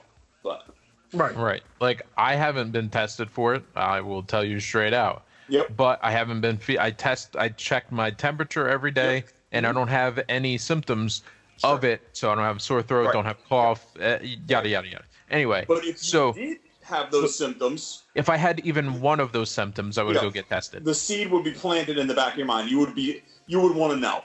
If I have an errant cough that lasts for more than like 10 seconds, like something's caught in my throat, I'm like, uh-oh, COVID. I should maybe go get a test. It's the immediate first thing I think. Well, and that's probably a reasonably healthy fear. Right. I don't. My thing is, my father is not well. Yep. So, backstory: as a child, my dad's father died from tuberculosis, but he didn't. My father didn't tell anybody that that's what it was, because back then they didn't have antibiotics. So anybody that caught tuberculosis died from it. And it was a shameful thing to have died from at that time. So everybody said, oh, he died from pneumonia. You didn't say that you had TB, because then people would look at you like you had the fucking scarlet letter right on your chest. So for my entire life, I thought that my grandfather died from pneumonia. So take it back to about a year ago. My dad had been in the hospital for a while, and they realized that he had tuberculosis. But it had been latent in his system for 65 years, basically. Wow. Hanging around. Just been hanging around. And over time, as his immune system started to compromise itself, it started to crop up, and then it went active. And while it was active, it made him lose somewhere around 70 pounds before somebody figured out what the problem was. Multiple doctor visits, and you know, like just absolutely mismanagement of symptoms and issues. But you know, he's compromised now because he lived 5 years with a disease that fucks with your thorax, it fucks with your entire swallowing system, and as well your lungs. And you know, for me, if I think I have anything, I'm not going over there. Right. I don't bring disease into his house intentionally. If I don't know, I don't know. But if I even think there's something wrong with me, I don't go.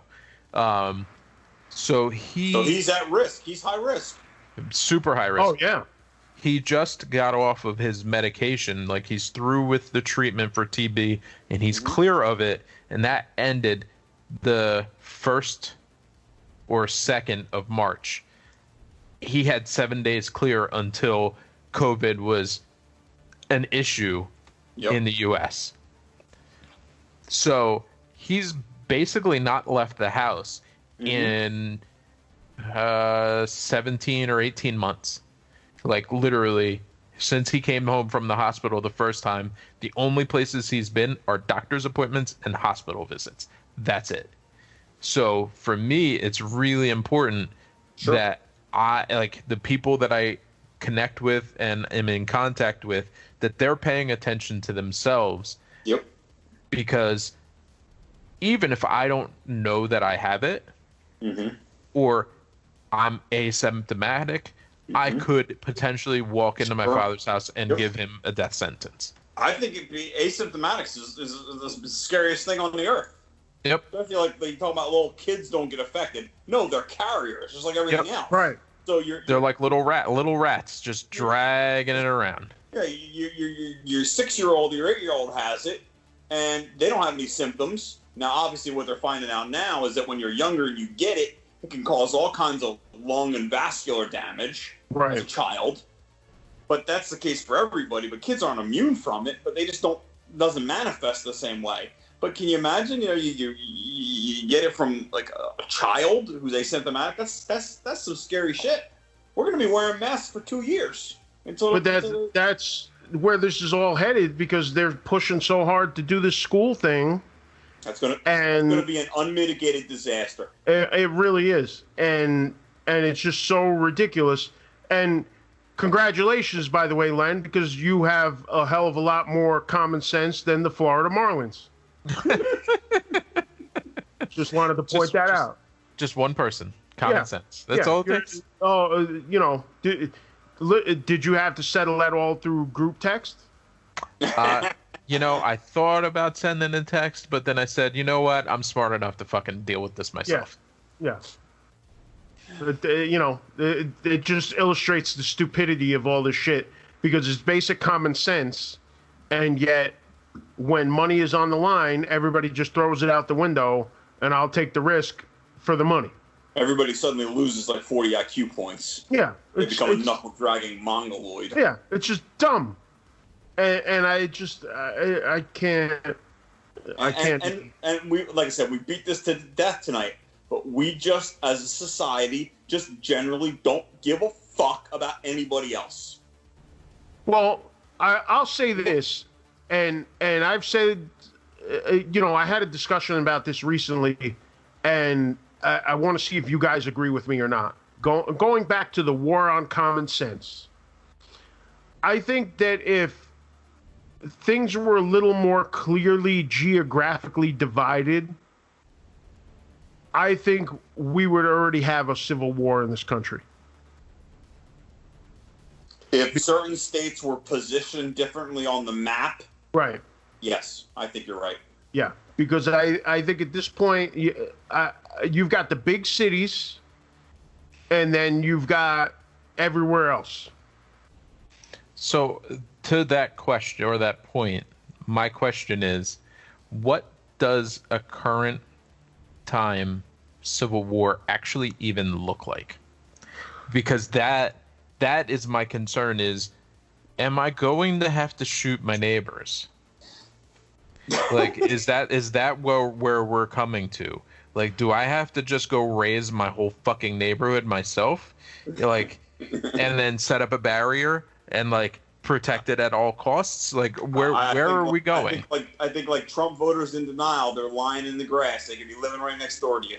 Oh, I guarantee you, if I take a swing through the neighborhood, there's at least one Trump sign out there. There has to be. Do you know what a modern civil war looks like?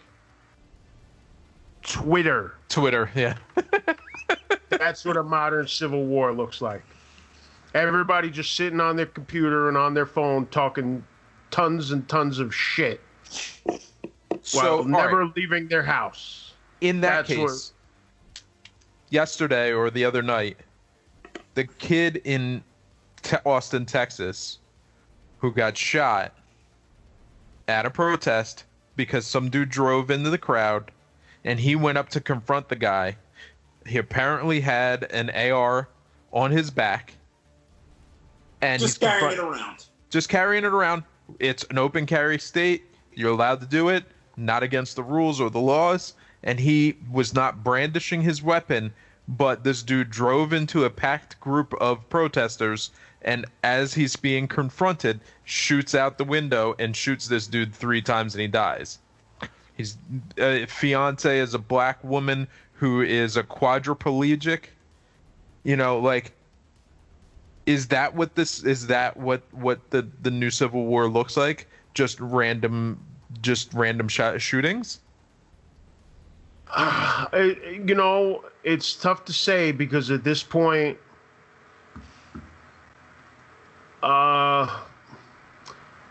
you've got people on either side, but it's not really so simple. It's like, how do you even see? How does it shape up? I don't know. Is it the police that Trump is sending out, or is it going to send them out and just start just racking people in every city, basically? Well, here's the scary thing, because I think as more people do that, you know, is Portland what the beginning of a civil war looks like? Because you've got people defending themselves, because let's face it, you know, talking about Trump sending those troops in there is what really lit that thing up. Yep. See, the thing is that there are rules to this, okay? So Trump has already overstepped his authority, right? Because if the city, state governor does not request federal assistance, like in Ferguson, where the Missouri governor requested help because it was out of hand. Not to say that they didn't pour gas on the fire too, but right. At the same time, if you're in Portland, those people are basically there illegally. Now I forget who what's her name? Lori Lightfoot is the mayor of Chicago. Yes. She said basically that if these people show up in Chicago, they're going to get arrested. Now that'll be a hell of a conflict. We'll see what happens. Yeah, well, good luck getting them arrested if the police are already half threatening to walk out of the job across the U.S. Now you're going to tell them, we don't back you, but you need to go do that. You need to go arrest these stormtroopers. Right. That's where it gets messy, because it's really just, you know, I don't know how it ends up, because there's so many different ways it could go, and in the end, I think what's happening now, and this is a bad move on Trump's part. Mm-hmm. What he's doing is getting more and more people pissed off enough, and this is what I was talking about with the election too. What he's doing is getting people more and more pissed off, which is motivating them to do more, motivating them to protest more, motivating them to go out on the streets and risk, you know, take the risks that are involved, whether it's getting hit with rubber bullets or tear gas or a billy club, or, you know, a lot of these people are, more and more people are out there taking that risk because they feel so strongly about what's going on. And that's what I was talking about when it comes to November, because obviously, you know, part of that would be the motivation to go to the polls. But it goes beyond that, because who knows how much more this administration is going to overstep their boundaries. And at what point, I mean, we've seen all kinds of civil unrest go on in the past couple of months. How far is it going to go? And it's not going to go to a good place. 58 straight days in Portland. 58 straight days. It's definitely not going to go to a good place. And, you know, the other thing, too, is to look at this in a different perspective. You know, war has changed so much, especially when it came to Al-Qaeda and stuff like that. Like, war was no longer geographical entity versus geographical entity. It's not like this country versus this country. Like, it's gotten so much more complicated now. You know what I mean? So, you know, it's impossible to say what it could end up looking like, because who are the players? Who is fighting who? That's what I wanted to know. Do I need to legitimately barricade my house to fight this war with people who live on my block, who I see as my neighbors, and I wave to them as they wander by, but they have ulterior motives, and, you know, I gotta watch every step. I can't even go outside to put the fucking garbage out because, you know, at some point, if the war pops off, I mean, because it's not North versus South, it's everywhere versus everywhere. Right, and you don't know where it's coming from. That's exactly what I'm talking about. Who's the enemy? You know, but you know, that's the whole problem, because when we don't have any kind of precedent because, okay, they've happened in other countries around the world, but we have, when was our Civil War? 150 years ago. When was our Revolutionary War? So, like, what would a modern war look like on our own soil? Nobody knows. Exactly, and I was just hoping maybe you had a thought or an idea, because it's impossible to draw some like line in the stand. It's all such uncharted territory. No, in the Civil War, they were fighting over something very tangible, and it was slavery, and that's where the line was drawn. Well, that was most of it. But that's true, but in the Civil War, they were also lining up and fighting in a field and shooting muskets at each other. Yes. Like now, we're in such a different direction now. What does it look like? I honestly have no idea. Does it look like hackers hacking systems? Hacking traffic lights, hacking drones? Like, does it look like somebody with a lot of money brings in their own people with guns? So, like, supposedly was happening when a lot of these looting things were happening. So let me ask you this: paid to be there? Over the last 20 years, do you think that maybe this is a long play, that we're just coming online with an understanding because there's been such a push to get guns out of inner city and minority hands, that at some point when the tide turns, there just isn't going to be enough firepower coming back?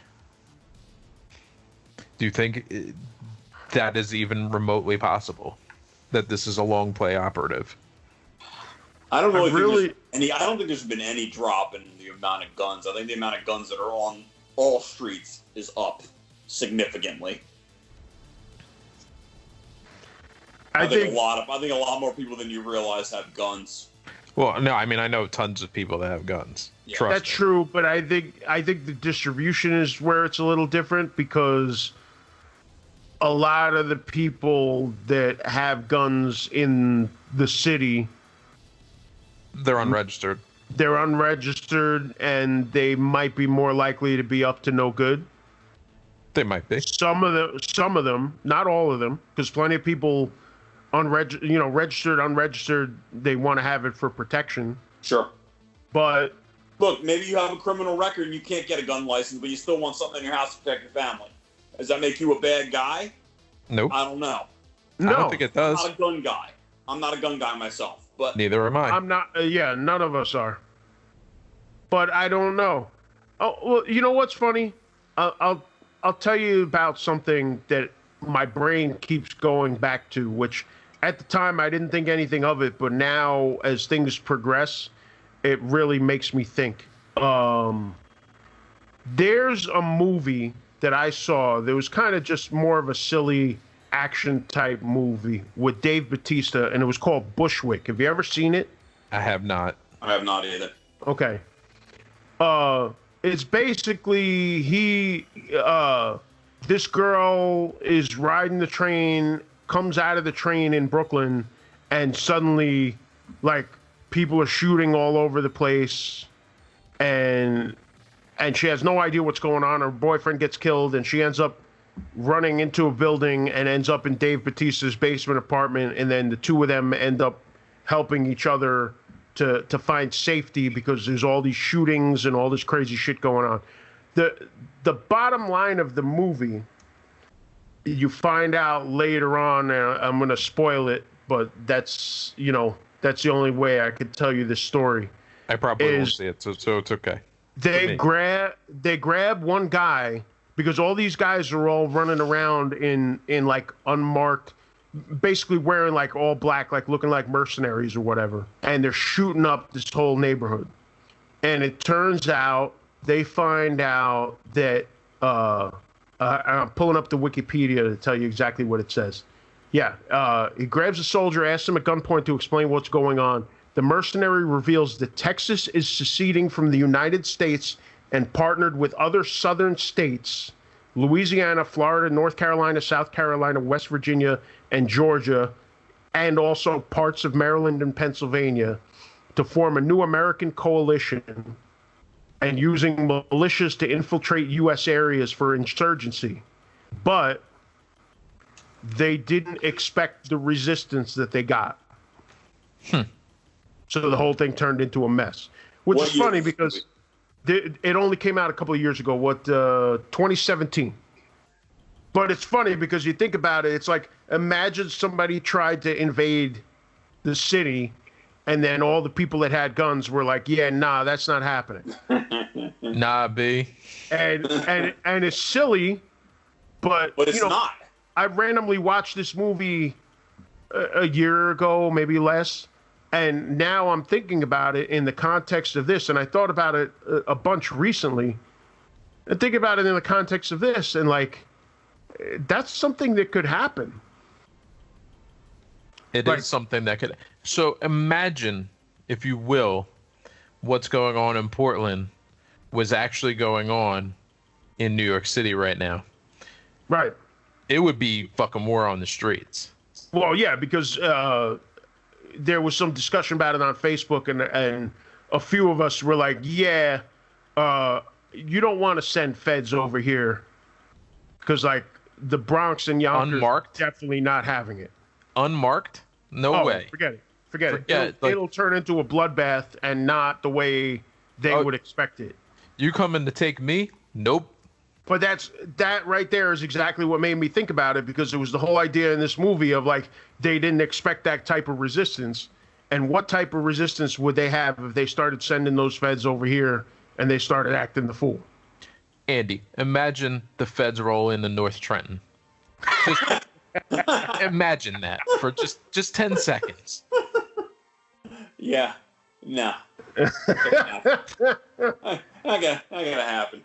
2 people might end up in the van, and they ain't going down without a fight. And then there are going to be a bunch of dead people on the fucking street. Exactly. No. Yeah, just I'm not saying that Portland's full of a bunch of pussies, but it's a different demographic. I think they operate at a different speed. Oh yeah. Well, listen. I think it's just a little more laid back. Like I said, bring that shit to New York or Chicago or Baltimore. Fuck that. But no, it's specific sections of Chicago. Bring that shit to the South Side. They're not coming. Agents ain't coming out of there. Go up by Wrigley, and they're just going to start rounding people up because you might as well be in Portland at that point. Well, where do you think the protests are going to be? Are they going to be above near Wrigley? Probably not. There might be a couple, but it's not the same. No. I mean, it's not the protests will just spread. I mean, listen, what do you think's going to happen? They try to bring that shit to Hunts Point. Not happening. Or South Bronx or like Yonkers, because that's what we were talking about also. Like, Yonkers isn't having it. The Bronx isn't having it. Brooklyn, okay, parts of Brooklyn will just be like, okay, you can have us. But parts of Brooklyn are just going to be like, yeah, nah. Nope, not today, son. Jamaica, Queens is not having it. I mean, come on. But that's what's so funny, because as I was thinking about this Portland thing, let me also put another one out there. Roll into Newark. Just go roll into Newark. What about Camden?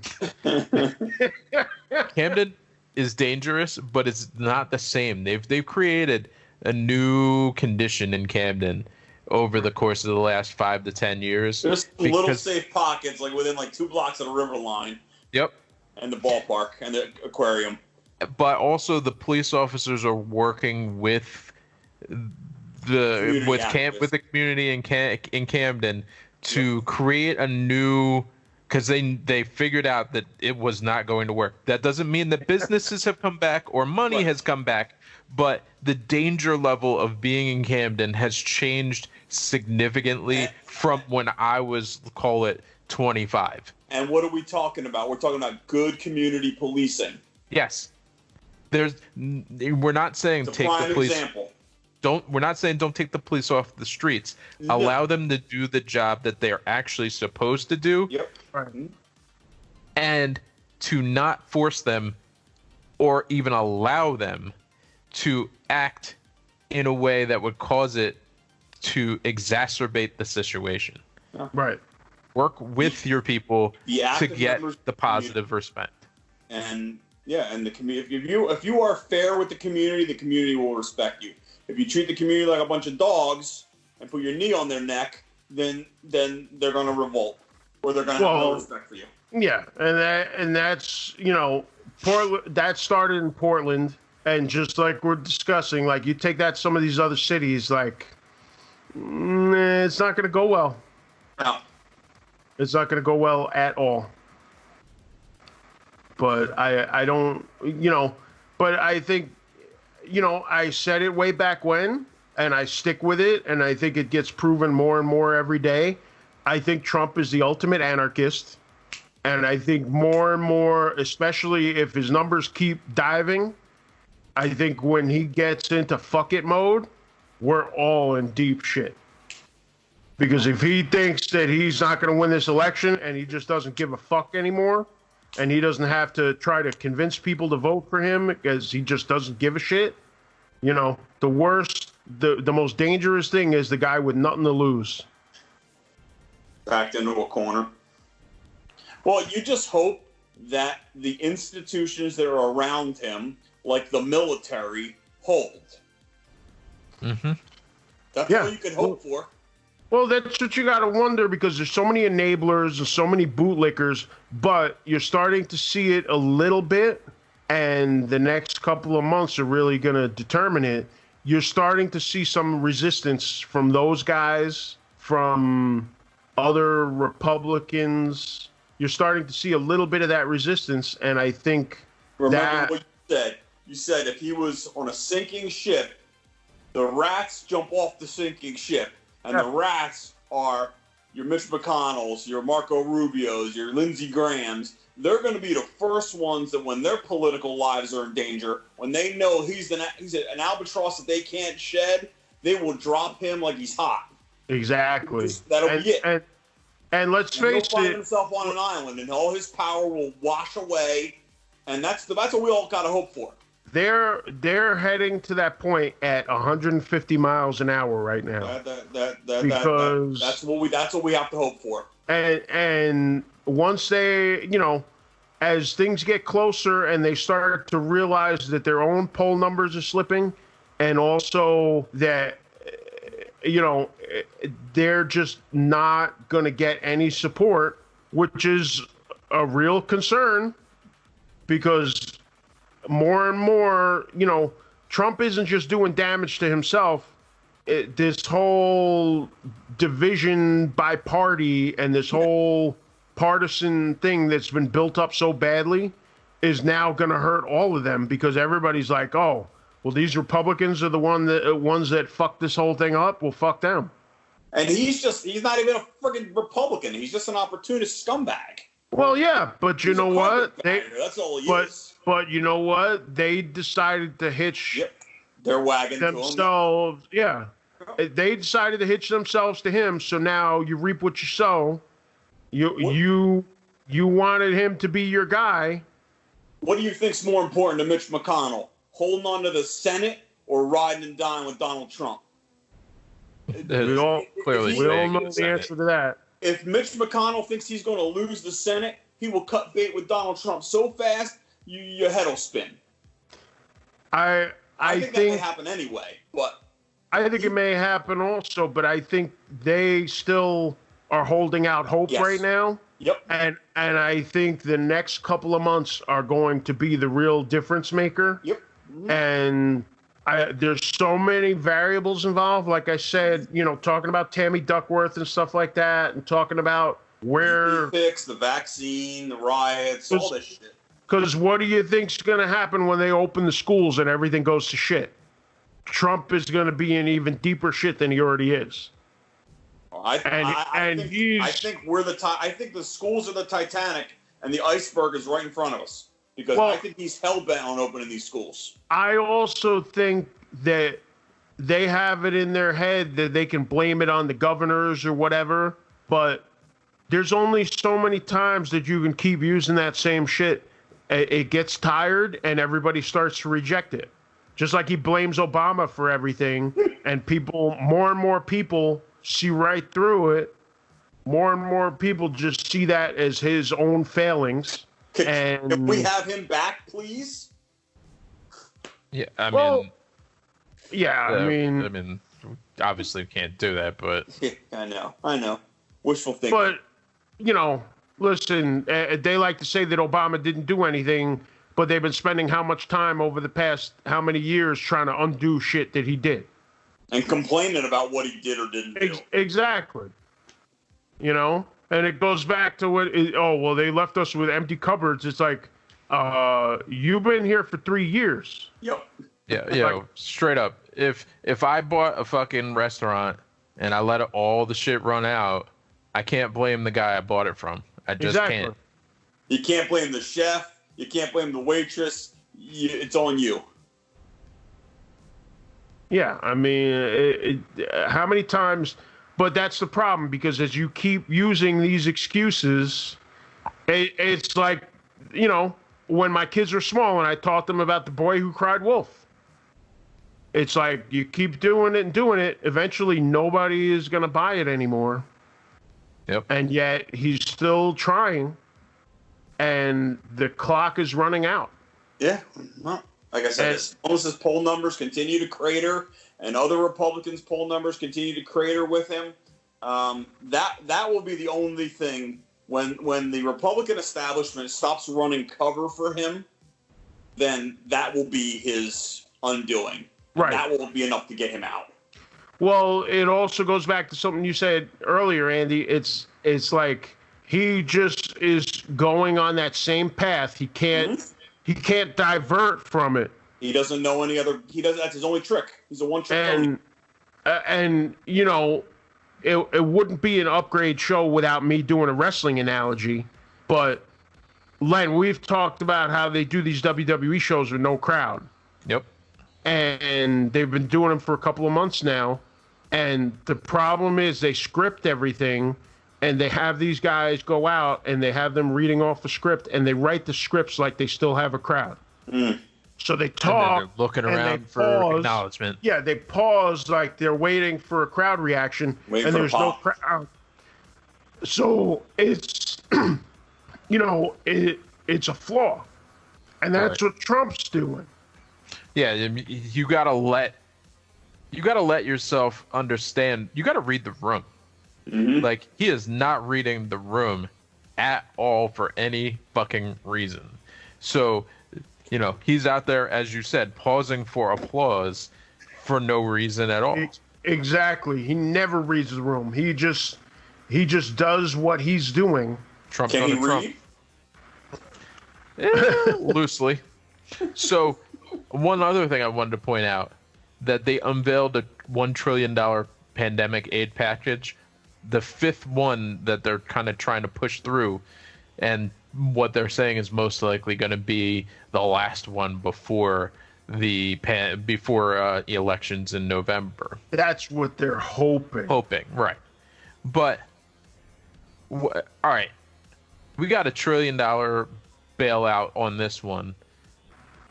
So what you're telling me is that all these times that they say that they don't have the money to do X, Y, Z, or the combination of all three, but now it's just fucking insane to me that we can come up with the money. We can't. Right. We are $20 trillion in debt, and we are just printing money. Just make more. Just make more. It's no big deal. Print more. We can go further into debt. As long as China is willing to buy our debt, and Saudi Arabia is willing to buy our debt that we're never going to pay back, fine, let them. Yeah, no, it's wild. But yeah, no, we can. And you know what the thing is that the package that passed the Democratic House was $3 trillion. Yep. And the one that the Republicans have finally come around to is about $1 trillion. I don't think either of them are really going to matter, because what we're ignoring is the virus. And if you don't solve the virus, well, this is all like throwing money out an open window. Right. It's the, if we had, like we've been talking about, if you responded to the virus like Europe in March and February, we did what we were supposed to, and we quarantined, and we wore our masks, and we sanitized, and we tracked and traced, and did all the shit we were supposed to do, we would not be looking for a third bailout. Everybody would not be out of work. Businesses will be open, and we'd be back in business, and Trump will probably be on his way to getting reelected. But instead, it's like standing at the edge of a volcano trying to piss it out.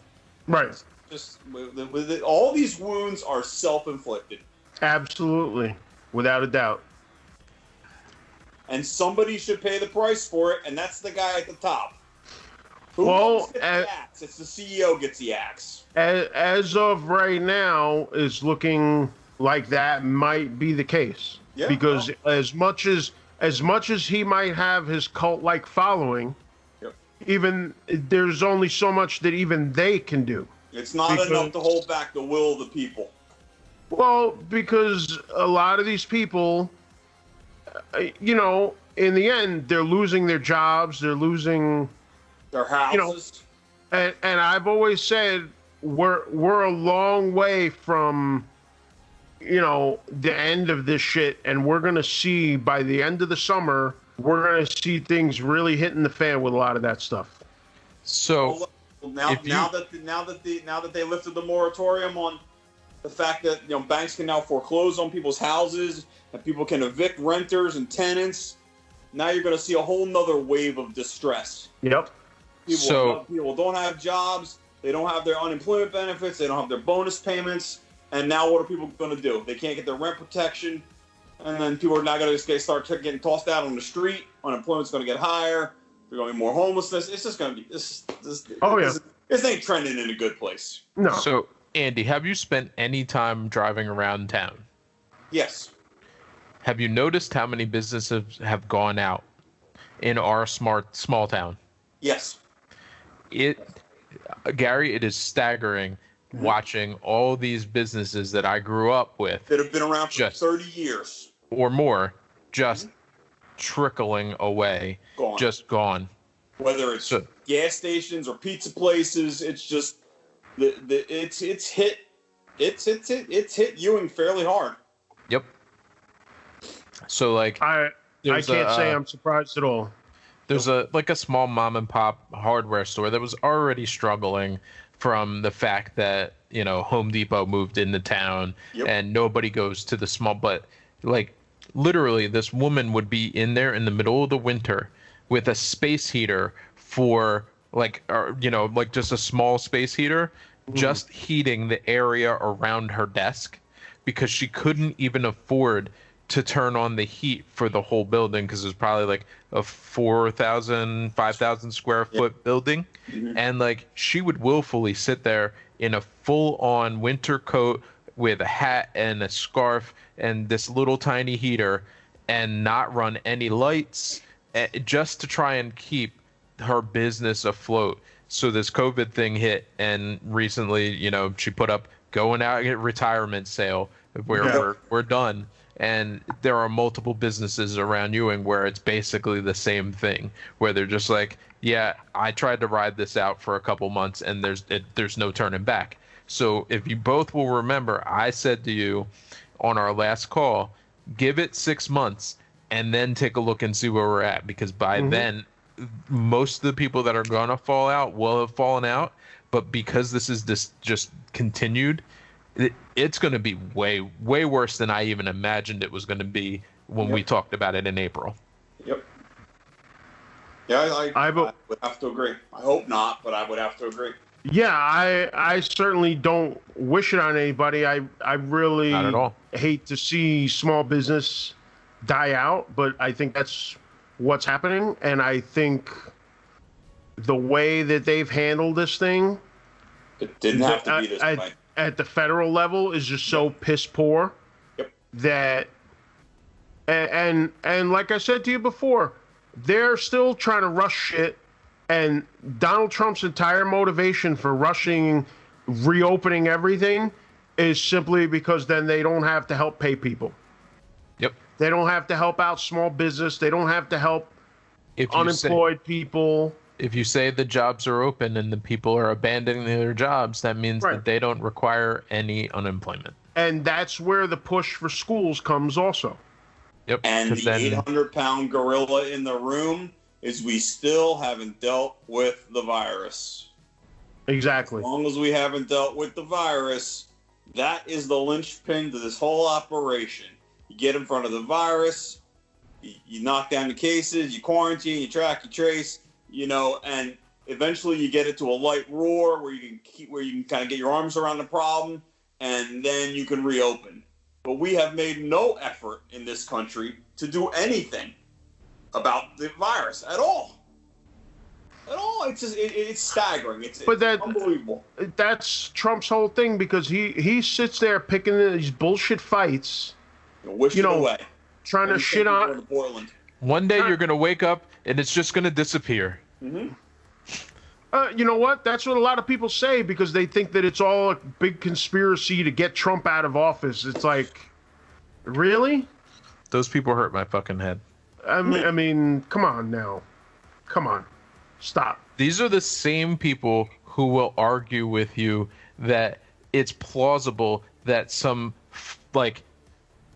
500-year-old man convinced 2 of every animal to get on some fucking dumb art and sail for 40 nights of rain and come on, you believe that but you don't believe a virus? The fuck out of my face. Or you believe the earth is flat, or we never landed on the moon, or you believe in QAnon Christ. And it's God, QAnon, please. And it's just, I don't want to even talk about QAnon right now. We could go on for another 3 hours and make your head hurt, make you want to cry. Yeah, exactly. Listen, and I'm, we could do a whole show about conspiracy theories, because I'm down with some of that shit. Like, you want to talk to me about UFOs or some shit? Like, I don't think we're doing alien autopsies, but, we could talk about some of that shit. But are we alone? I don't think so. Yeah. But, I mean, some of this shit is just, just completely But these people, some of these people just eat up all kinds of crazy shit. Jeff Bezos is doing this and Elon Musk is doing that, and it's just like, and the moon landing shit, and it's just, oh god. Be rich, eccentric, and crazy, and let them do what they're gonna do. Leave Elon Musk and Jeff Bezos alone. Jeff Bezos can buy the world. Jeff Bezos could pass this $1 trillion pandemic package himself, basically, at this point. Yeah. I mean, that's a whole, the finances of all this shit is the whole other thing with, billionaires and taxes and things like that.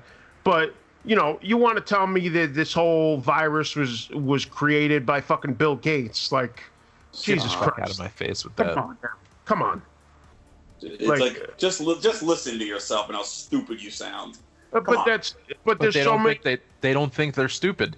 I think one of the things we need to talk about, not necessarily in this setting right now, but is the fact that I believe that a larger portion of American populace need mental help.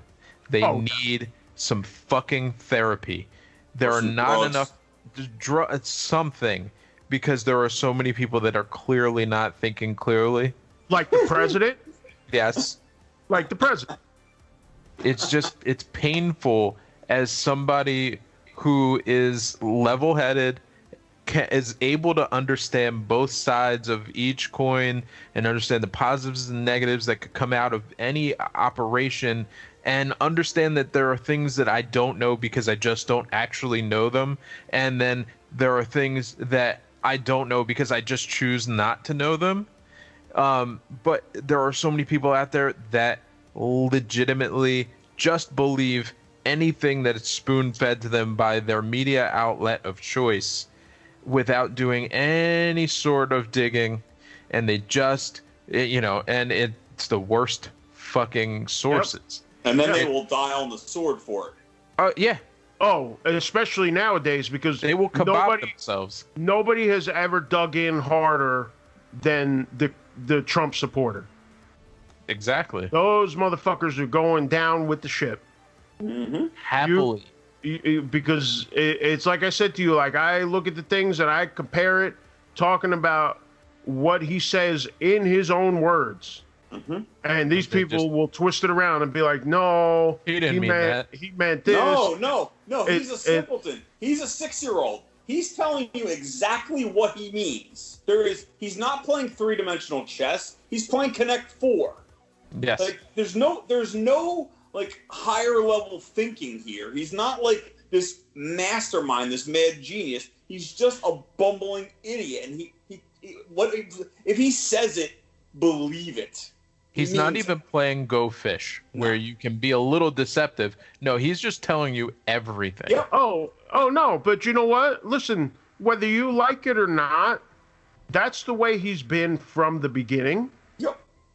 And like when we were talking about the election and all the crazy shit he was saying, he that's him. And whether you like it or not, he wasn't sitting there playing politics. And I think that appealed to some people. Yep. But he was an outsider. He was. Well, listen, it's great that he's not playing politics and he tells it like it is. But you know what's not great? The fact that he's like Joker level insane. That's not. I mean, Jesus Christ. Yeah. All he the really hamsters is aren't running on the same wheel. No, because he really is like the Joker. And it's funny, but it's scary because you're really looking at a man in serious mental decline. And it's just there's no other way to say it. He's in serious mental decline. He's a dangerous individual because here he is in this condition, and people are just falling on the sword for him, like you said. They're just all about it, and they're ready to die for this motherfucker. And I don't understand why. Like, what is it? And I think about this whole idea that we talked about months ago about just breeding robots, just breeding people to not think. That we've been training people in this country to not think for years and years and years. And now here we are where we've got a whole generation, we've got a whole demographic of people that are sheep that are just eating this shit right up. Our entire educational system is built on not thinking anymore. There is nothing about it that's thinking. Most of it is, here's some information, regurgitate it onto a test. Right. That's it. These are the knowledge pieces we think you should know so that you can pass a test, so that we can say that we taught you everything that you should know based on, a bunch of bullshit. Well, because it's not no even actual learning unless you get to, there's like certain pockets where you can get into where you might get some actual learning. You might get one teacher in your entire school history that is actually doing challenge the work. You to think a little bit. Yep. Right.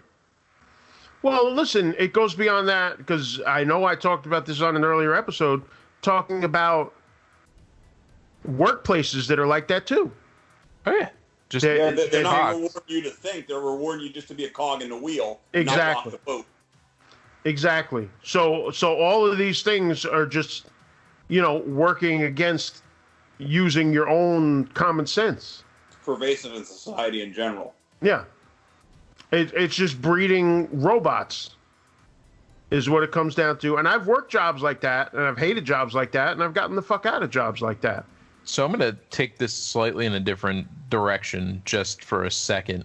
I'm part of this thing called the URM, which is the ultimate recording machine. And basically they think that they have the perfect design for how to make and mix a metal record. But if you really dig in and pay attention to what they're doing, is that they're creating a bunch of minions that will then work just like they work to create these static pictures of what they think that metal should be. and mix it all exactly the same way. Everybody is using the same samples and the same either amp settings or digital amps in the computer, and they're using the same processing on vocals, and they're all time aligning and mapping every single hit on the drums, so it all sounds robotic and unnatural and just overall plasticky. And that's what they determine is overall what a great mix would sound like, because that's what they are breeding these soldiers to do: go out in the field and create only like this. Whereas to me, music is an art. And when I do a record, I don't mind enhancing things to make it sound better, but I don't want to bring anything to the table that didn't already exist before I captured it. Like what I captured, or if I need to reamp it and capture something slightly better, that's fine. I don't want to make something that is not believable. And see, that's real scary, because like I'm not on your end of it, but to me, like I said, my music knowledge is pretty deep, and I'm well tied into that. But music is very personal. It's an individual thing. Like you can't just like force the same formula on everybody. But these guys would have you believe so. Well, I'm less afraid of them than I'm afraid of Donald Trump. I'm just trying to equate it, that there's an easy way to gain these minions to think the way that you think, and it's just to get them to believe just enough that you know what you're saying, and they will just run with it 100%.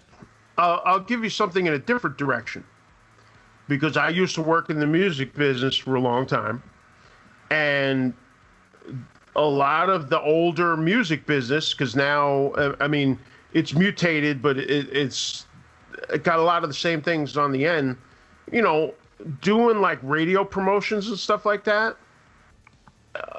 A lot of these people that listen to stuff just want to be spoon-fed. Mm-hmm. And you're talking about, like, when I was really deep into that industry was, 20 years ago at this point. But a lot of people, like, have you ever met somebody and you ask them what type of music they listen to? I listen to a little bit of everything.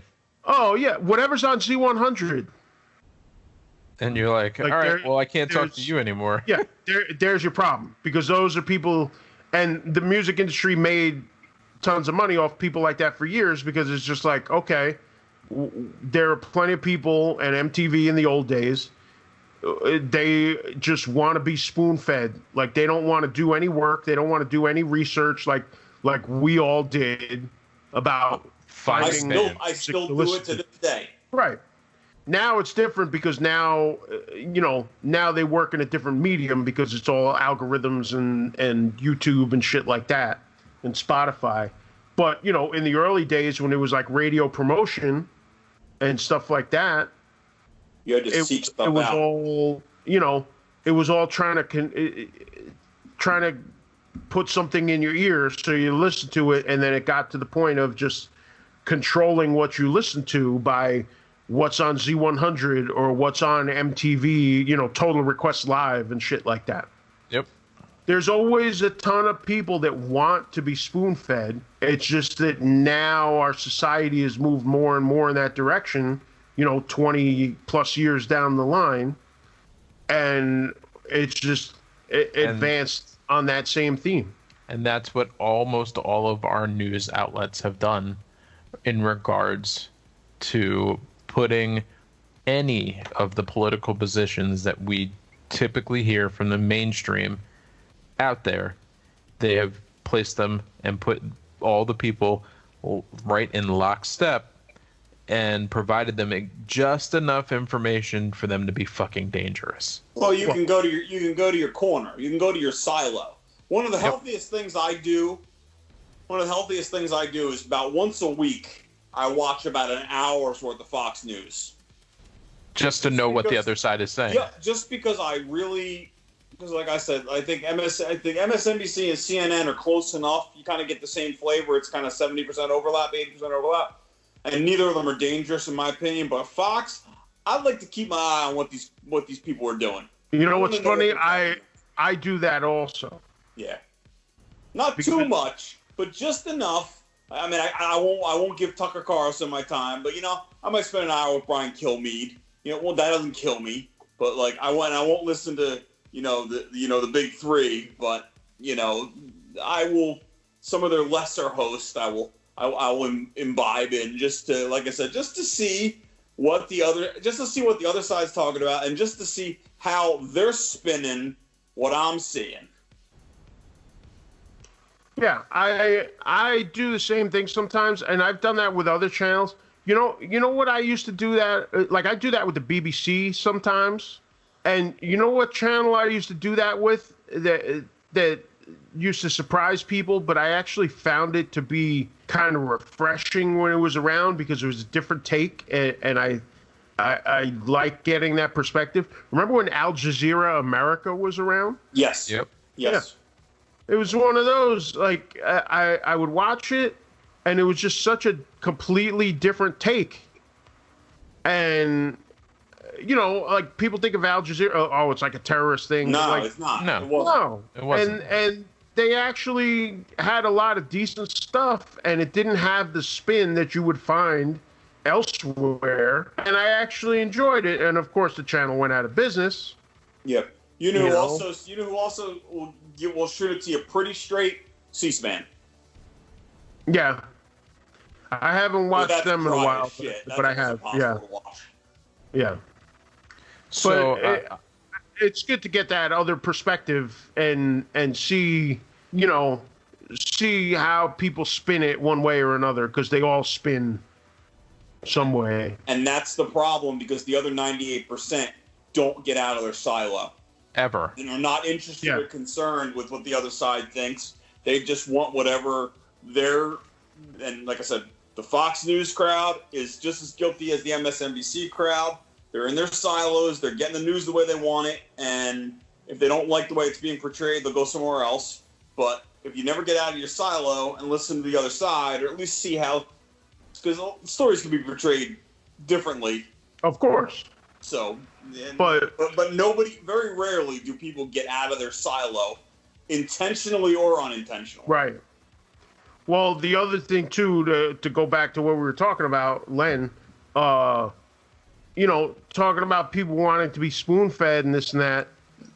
I mean, that's the whole recipe for social media. Yep. You want to talk, because I always said, talking about this whole idea of Russian interference, I said the Russians aren't the problem. The problem is you got a bunch of dopes that'll just follow whatever they see on social media, and that's where your problem is. And that's what the Russians took advantage of. And you can't blame the Russians because you're a dumb son of a bitch. Question the answers. Yeah, that's the real problem, because you're just dummies sitting there waiting to be spoon-fed, whatever they want to feed you. And you can't blame the Russians for that. Blame your own stupid, gullible ass.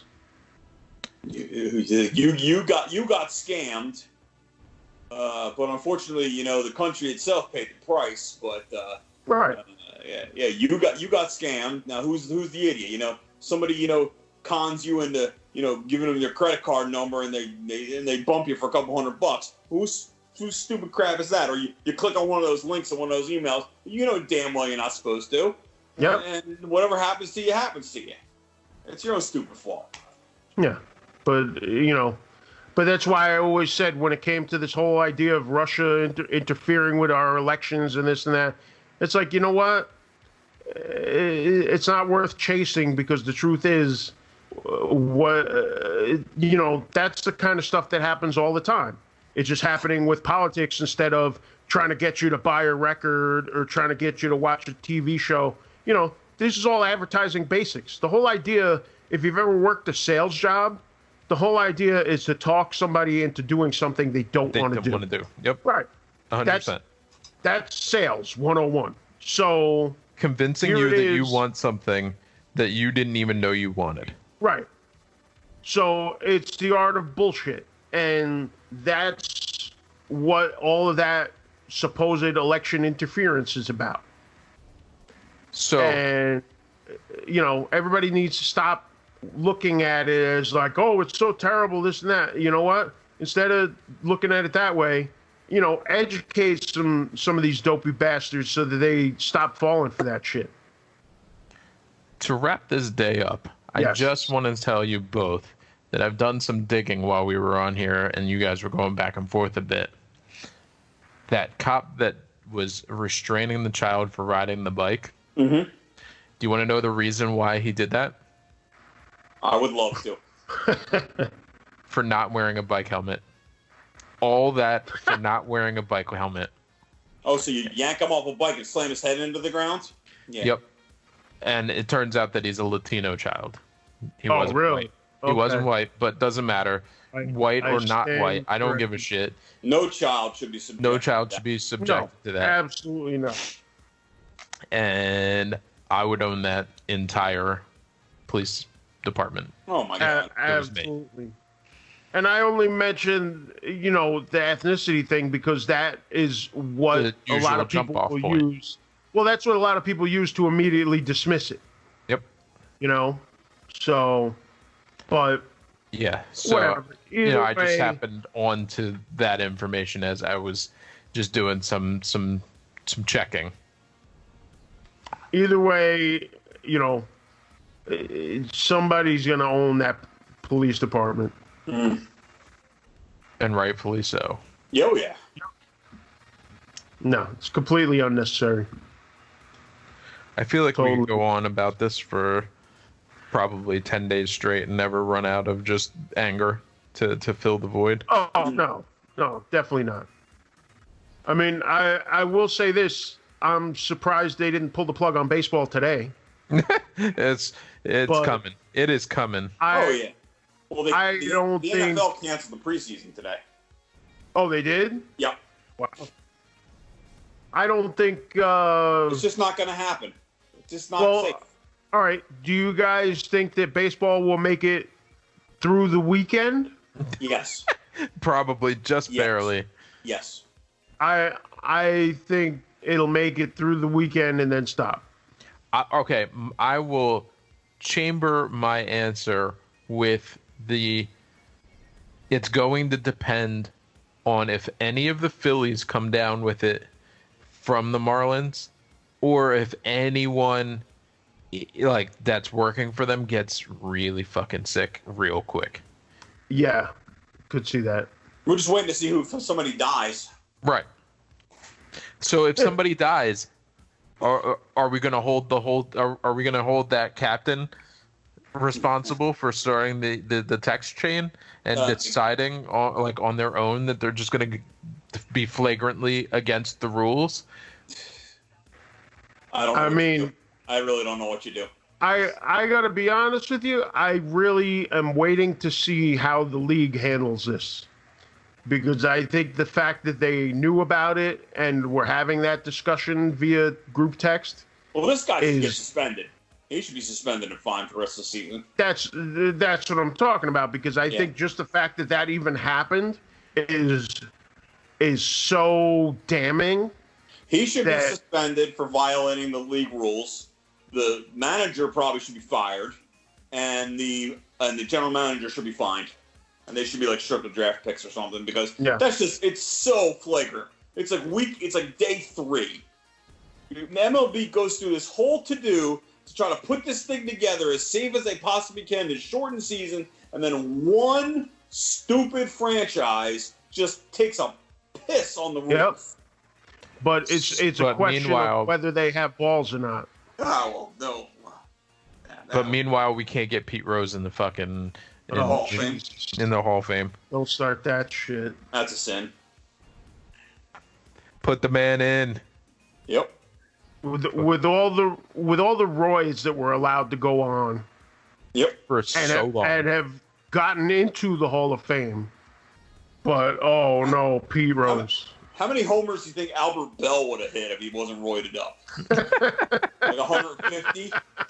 I mean, Jesus Christ, man. That guy was like that no neck motherfucker. I mean, he was jacked up like you Oh my God. Can we just spend 10 seconds and just revel in how good Ken Griffey Jr. really is, considering that man was definitely not taking random No. True. Sweetest swing that's ever existed. Phew. If he never broke his ankle, where would he have been in the end? Like, that man was a diamond when it comes to playing baseball.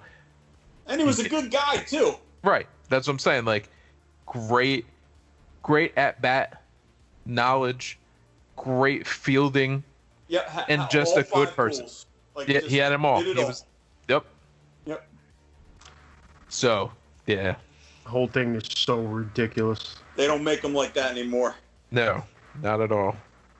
They do, but only in a lab. Like COVID. Yeah, exactly. I will leave you with these 5 words. Do it.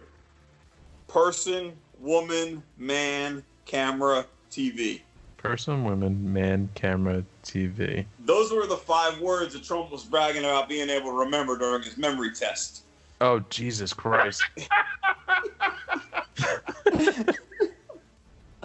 The test that they give you to make sure you don't have dementia that he's still crowing about. Ridiculous. Now that makes sense because my dad has to do that all the time. Yep. When he goes his appointments, and I was impressed when I went there that I could remember it no problem, but he was struggling like nobody's business. I already forgot them. I guess I can't be president. Oh, you can. You can. We've already proved that you can. You probably would have done a better job with this. You would have trusted not sure. I mean, I know how to post on Twitter. Does that help? That's 60% of the job, I think. Oh my God. How's your golf game? Terrible, but I'll learn. And so is his. Well, I'm sure they let him win. Oh, well, he's Mr. Burns. Yeah.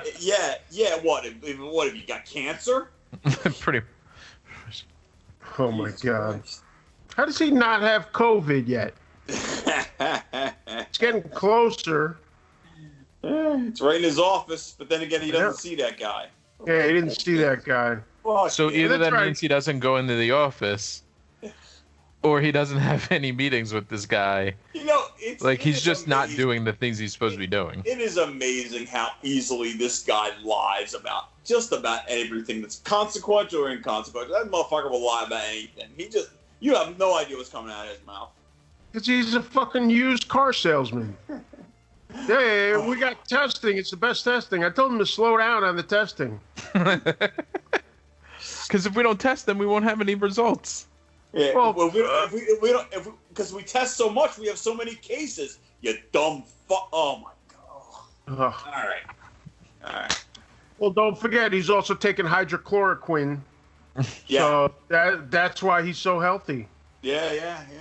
And he probably just has lupus. That's really all it comes down to.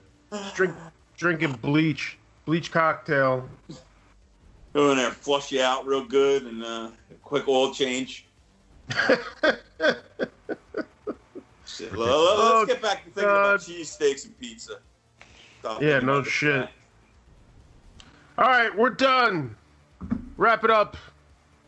It's the Upgrade Podcast. The upgradepodcast.net is where you can find all the links for all of our social media and all that funny business so that you can talk to us. And we will join you again next week, or maybe even sooner. I don't know. We got a couple of possible bonus episodes in the works here as well. So watch social media. You'll see when the next one's coming.